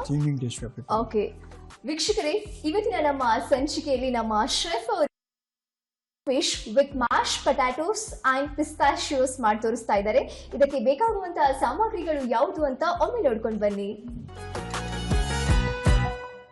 ಬಾಸಾ fish, mashed potato, asparagus and lemon herb sauce. ಮಾಡಲು ಬೇಕಾಗುವ ಸಾಮಗ್ರಿಗಳು: ಬಾಸಾ ಫಿಲೆಟ್ 200 ಗ್ರಾಂ, ಪಿಸ್ತಾ ಅರ್ಧ ಬಟ್ಟಲು, ಕೊತ್ತಂಬರಿ ಸೊಪ್ಪು 1 ಚಮಚ, ಪುದೀನಾ ಸೊಪ್ಪು 2 ಚಮಚ, ಬೆಳ್ಳುಳ್ಳಿ 3 ರಿಂದ 4 ಎಸಳು, ಕಾಳು ಮೆಣಸಿನ ಪುಡಿ ಸ್ವಲ್ಪ, ನಿಂಬೆ ರಸ 2 ಚಮಚ, ಬ್ರೆಡ್ ಕ್ರಮ್ಸ್ ಅರ್ಧ ಬಟ್ಟಲು, ಡೈಸಾನ್ ಸಾಸುವೆ ಪೇಸ್ಟ್ 2 ಚಮಚ, ಬೆಂದ ಆಲೂಗಡ್ಡೆ 3, ಹಾಲು ಸ್ವಲ್ಪ, ಬೆಣ್ಣೆ 50 ಗ್ರಾಂ, ಆಸ್ಪೆರಗಸ್ 3 ರಿಂದ 4, ಆಲಿವ್ ಎಣ್ಣೆ 2 ಚಮಚ, ನಿಂಬೆ ಜಸ್ಟ್ ಸ್ವಲ್ಪ, ಪಾರ್ಸ್ಲೆ 1 ಬಟ್ಟಲು, ರೋಸ್ಮೆರಿ 2 ಚಿಗುರು. ಸರ್, ರೆಸಿಪಿ ಸ್ಟಾರ್ಟ್ ಮಾಡೋದಾ? ಚಲೋ, let's start. Start by taking the basa fish and pat it dry so that the excess moisture shouldn't be there. Okay. Fish ಮೇಲ್ಗಡೆ ಇರೋದು ನೀರ್ ಸಂಬಂಧನ ಡ್ರೈ ಮಾಡ್ಬೇಕು ಮ್ಯಾಮ್. ಅಂದ್ರೆ ಕಂಪ್ಲೀಟ್ಲಿ ಡ್ರೈ ಆಗಬೇಕು ಅದು. ಅವಾಗ ಸೀಸನ್ಸ್ ಕೊಡುವಾಗ ಅದು ಚೆನ್ನಾಗಿ ಸೋಕ್ ಆಗುತ್ತೆ. I'll be seasoning it. ಒಂದ್ ವೇಳೆ ಅದಕ್ಕೆ ನೀರಿನ ಅಂಶ ಇತ್ತು ಅಂತಂದ್ರೆ ಏನಾಗುತ್ತೆ ಸರ್? ಇವಾಗ ನಿಮಗೆ ಕುಕಿಂಗ್ ಮಾಡುವಾಗ ಓಕೆ, ಆಯಿಲ್ ನೀರು ಅಂದ್ರೆ it take the water come out, ನೀರು ಆಚೆ ಬರುತ್ತಲ್ಲ, ಹೌದು, ಅದು ಅವಾಯ್ಡ್ ಮಾಡೋಕ್ಕೆ ಆದಷ್ಟು ನೀರನ್ನ ರಿಮೂವ್ ಮಾಡಬೇಕು. ಓಕೆ. ಆದಷ್ಟು ಫಿಶ್ ಡ್ರೈ ಆಗಿತ್ತು, ನೀರಿನ ಅಂಶ ಇರ್ಲಿಲ್ಲ ಅಂತಂದ್ರೆ ಬೇಗ ಕುಕ್ ಆಗೋದು ಅಂತ ಹೇಳ್ಬೋದಲ್ವಾ? ಓಕೆ ಶೆಫ್, ಇದು ಎಷ್ಟೊತ್ತು ಮ್ಯಾರಿನೇಷನ್ ಗೋಸ್ಕರ 10 ನಿಮಿಷ ಇಟ್ಟರೆ ಸಾಕು ಮ್ಯಾಮ್. 10 ನಿಮಿಷ ಜಸ್ಟ್ ಫಾರ್ ಸೀಸನಿಂಗ್, ಸ್ವಲ್ಪ ಒಳಗೆ ಹೋಗೋ ಥರ ನಾನು ಓಕೆ. ಕೆಲವೊಬ್ರು ಫ್ರಿಡ್ಜ್ ಅಲ್ಲಿ ಮ್ಯಾರಿನೇಷನ್ ಗೋಸ್ಕರ ಇಡ್ತಾರೆ, ಹಾಗೇನಾದ್ರೂ ಇಡ್ಬೇಕಾ? ಇಡ್ಬೋದು ಮ್ಯಾಮ್, ಇಡ್ಬೋದು. Okay done. 10 ನಿಮಿಷ ಇದಕ್ಕೆ ಮ್ಯಾರಿನೇಷನ್ ಗೋಸ್ಕರ ಇಡೋಣ. ನೆಕ್ಸ್ಟ್ ಪ್ರೊಸೀಜರ್ ಏನಿದೆ ಅಂತ ಬನ್ನಿ ನೋಡೋಣ. ನೆಕ್ಸ್ಟ್ ಪ್ರೊಸೀಜರ್ ನಾವು ಆಲೂಗಡ್ಡೆನೇ ಬಾಯ್ಲ್ ಮಾಡಿಬಿಟ್ಟು ಓಕೆ ಮ್ಯಾಶ್ ಮಾಡಬೇಕಲ್ಲ, ಅದು ಸೊ ಫಸ್ಟ್ ಅದು ಪ್ರಾಸೆಸ್ ಮುಗಿಸ್ಕೊಂಡ್ರೆ ನಾವು ಬೇಸ್ ರೆಡಿ ಇರುತ್ತೆ. ಸರಿ, ಇದಕ್ಕೆ ಮೇನ್ ಇಂಗ್ರೀಡಿಯೆಂಟ್ ಪೊಟ್ಯಾಟೊ ಅಂತ ಹೇಳ್ಬೋದಲ್ಲ? ಮ್ಯಾಶ್ ಪೊಟ್ಯಾಟೊ ಬಂದು ಇಟ್ಸ್ ಬೇಸ್ ಆಗ್ತಾ ಇದೆ. ಓಕೆ ಮೇಲ್ಗಡೆ ಬರೋದು ಪಿಸ್ತಾಚಿಯೋ ಕ್ರಸ್ಟ್. ಓಕೆ, ಇವಾಗ ನೆಕ್ಸ್ಟ್ ಏನ್ ಮಾಡ್ತಾ ಇದ್ದೀರಾ ಈಗ ಸರ್? ಆಲೂಗಡ್ಡೆನ ನಾವು ಬಾಯ್ಲ್ ಮಾಡಿ ಕೆಳಗಿರ್ತಾರೆ ಮ್ಯಾಮ್. ಓಕೆ, ಇದಕ್ಕೆ ಆಲೂಗಡ್ಡೆ ಯಾಕೆ ಉಪಯೋಗಿಸ್ತಿದ್ದೀರಾ ಮ್ಯಾಮ್? ಯಾವುದು ಸೀ ಫುಡ್ ಜೊತೆಯಲ್ಲಿ ಅಕಂಪ್ಲಿಮೆಂಟ್ ಬಂದು ಜಾಸ್ತಿ ನಾವು ಪೊಟ್ಯಾಟೋಸ್ ಯೂಸ್ ಮಾಡಬೇಕಾಗಿದೆ.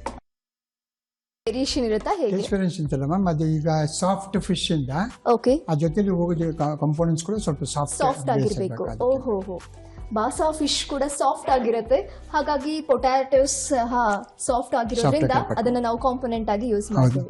ಇವಾಗ ಆಲೂಗಡ್ಡೆನ ಬಾಯ್ಲಿಂಗ್ ಇಟ್ಟಿದೀವಿ, ಓಕೆ, ಬೇಸಕ್ಕೆ ಒಂದು 10-15 ನಿಮಿಷ ಆಗುತ್ತೆ. ಹಾಗಿದ್ಮೇಲೆ next already made ready okay, potatoes boil ಮಾಡಿ ಇಟ್ಟಿದ್ದೀವಿ ಮ್ಯಾಶ್ ಮಾಡಕ್ಕೆ.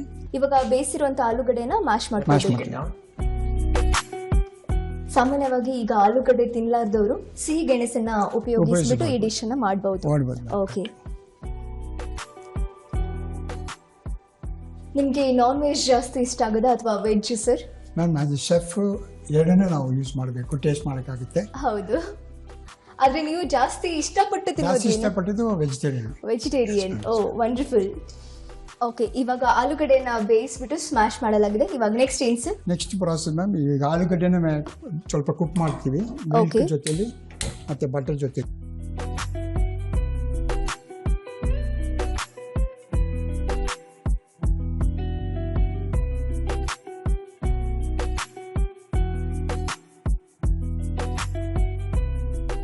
ಎಷ್ಟೊತ್ತು ಅದನ್ನ ನಾವು ಬೇಯಿಸ್ಕೊಳ್ಬೇಕಾಗುತ್ತೆ? 2-3 ನಿಮಿಷ ಅಷ್ಟೇ, ಜಾಸ್ತಿ ಇಲ್ಲ. ಬರೋವರೆಗೂ ಸ್ವಲ್ಪ ಬೇಯಿಸ್ಕೊಳ್ಬೇಕಾ? ಓಕೆ,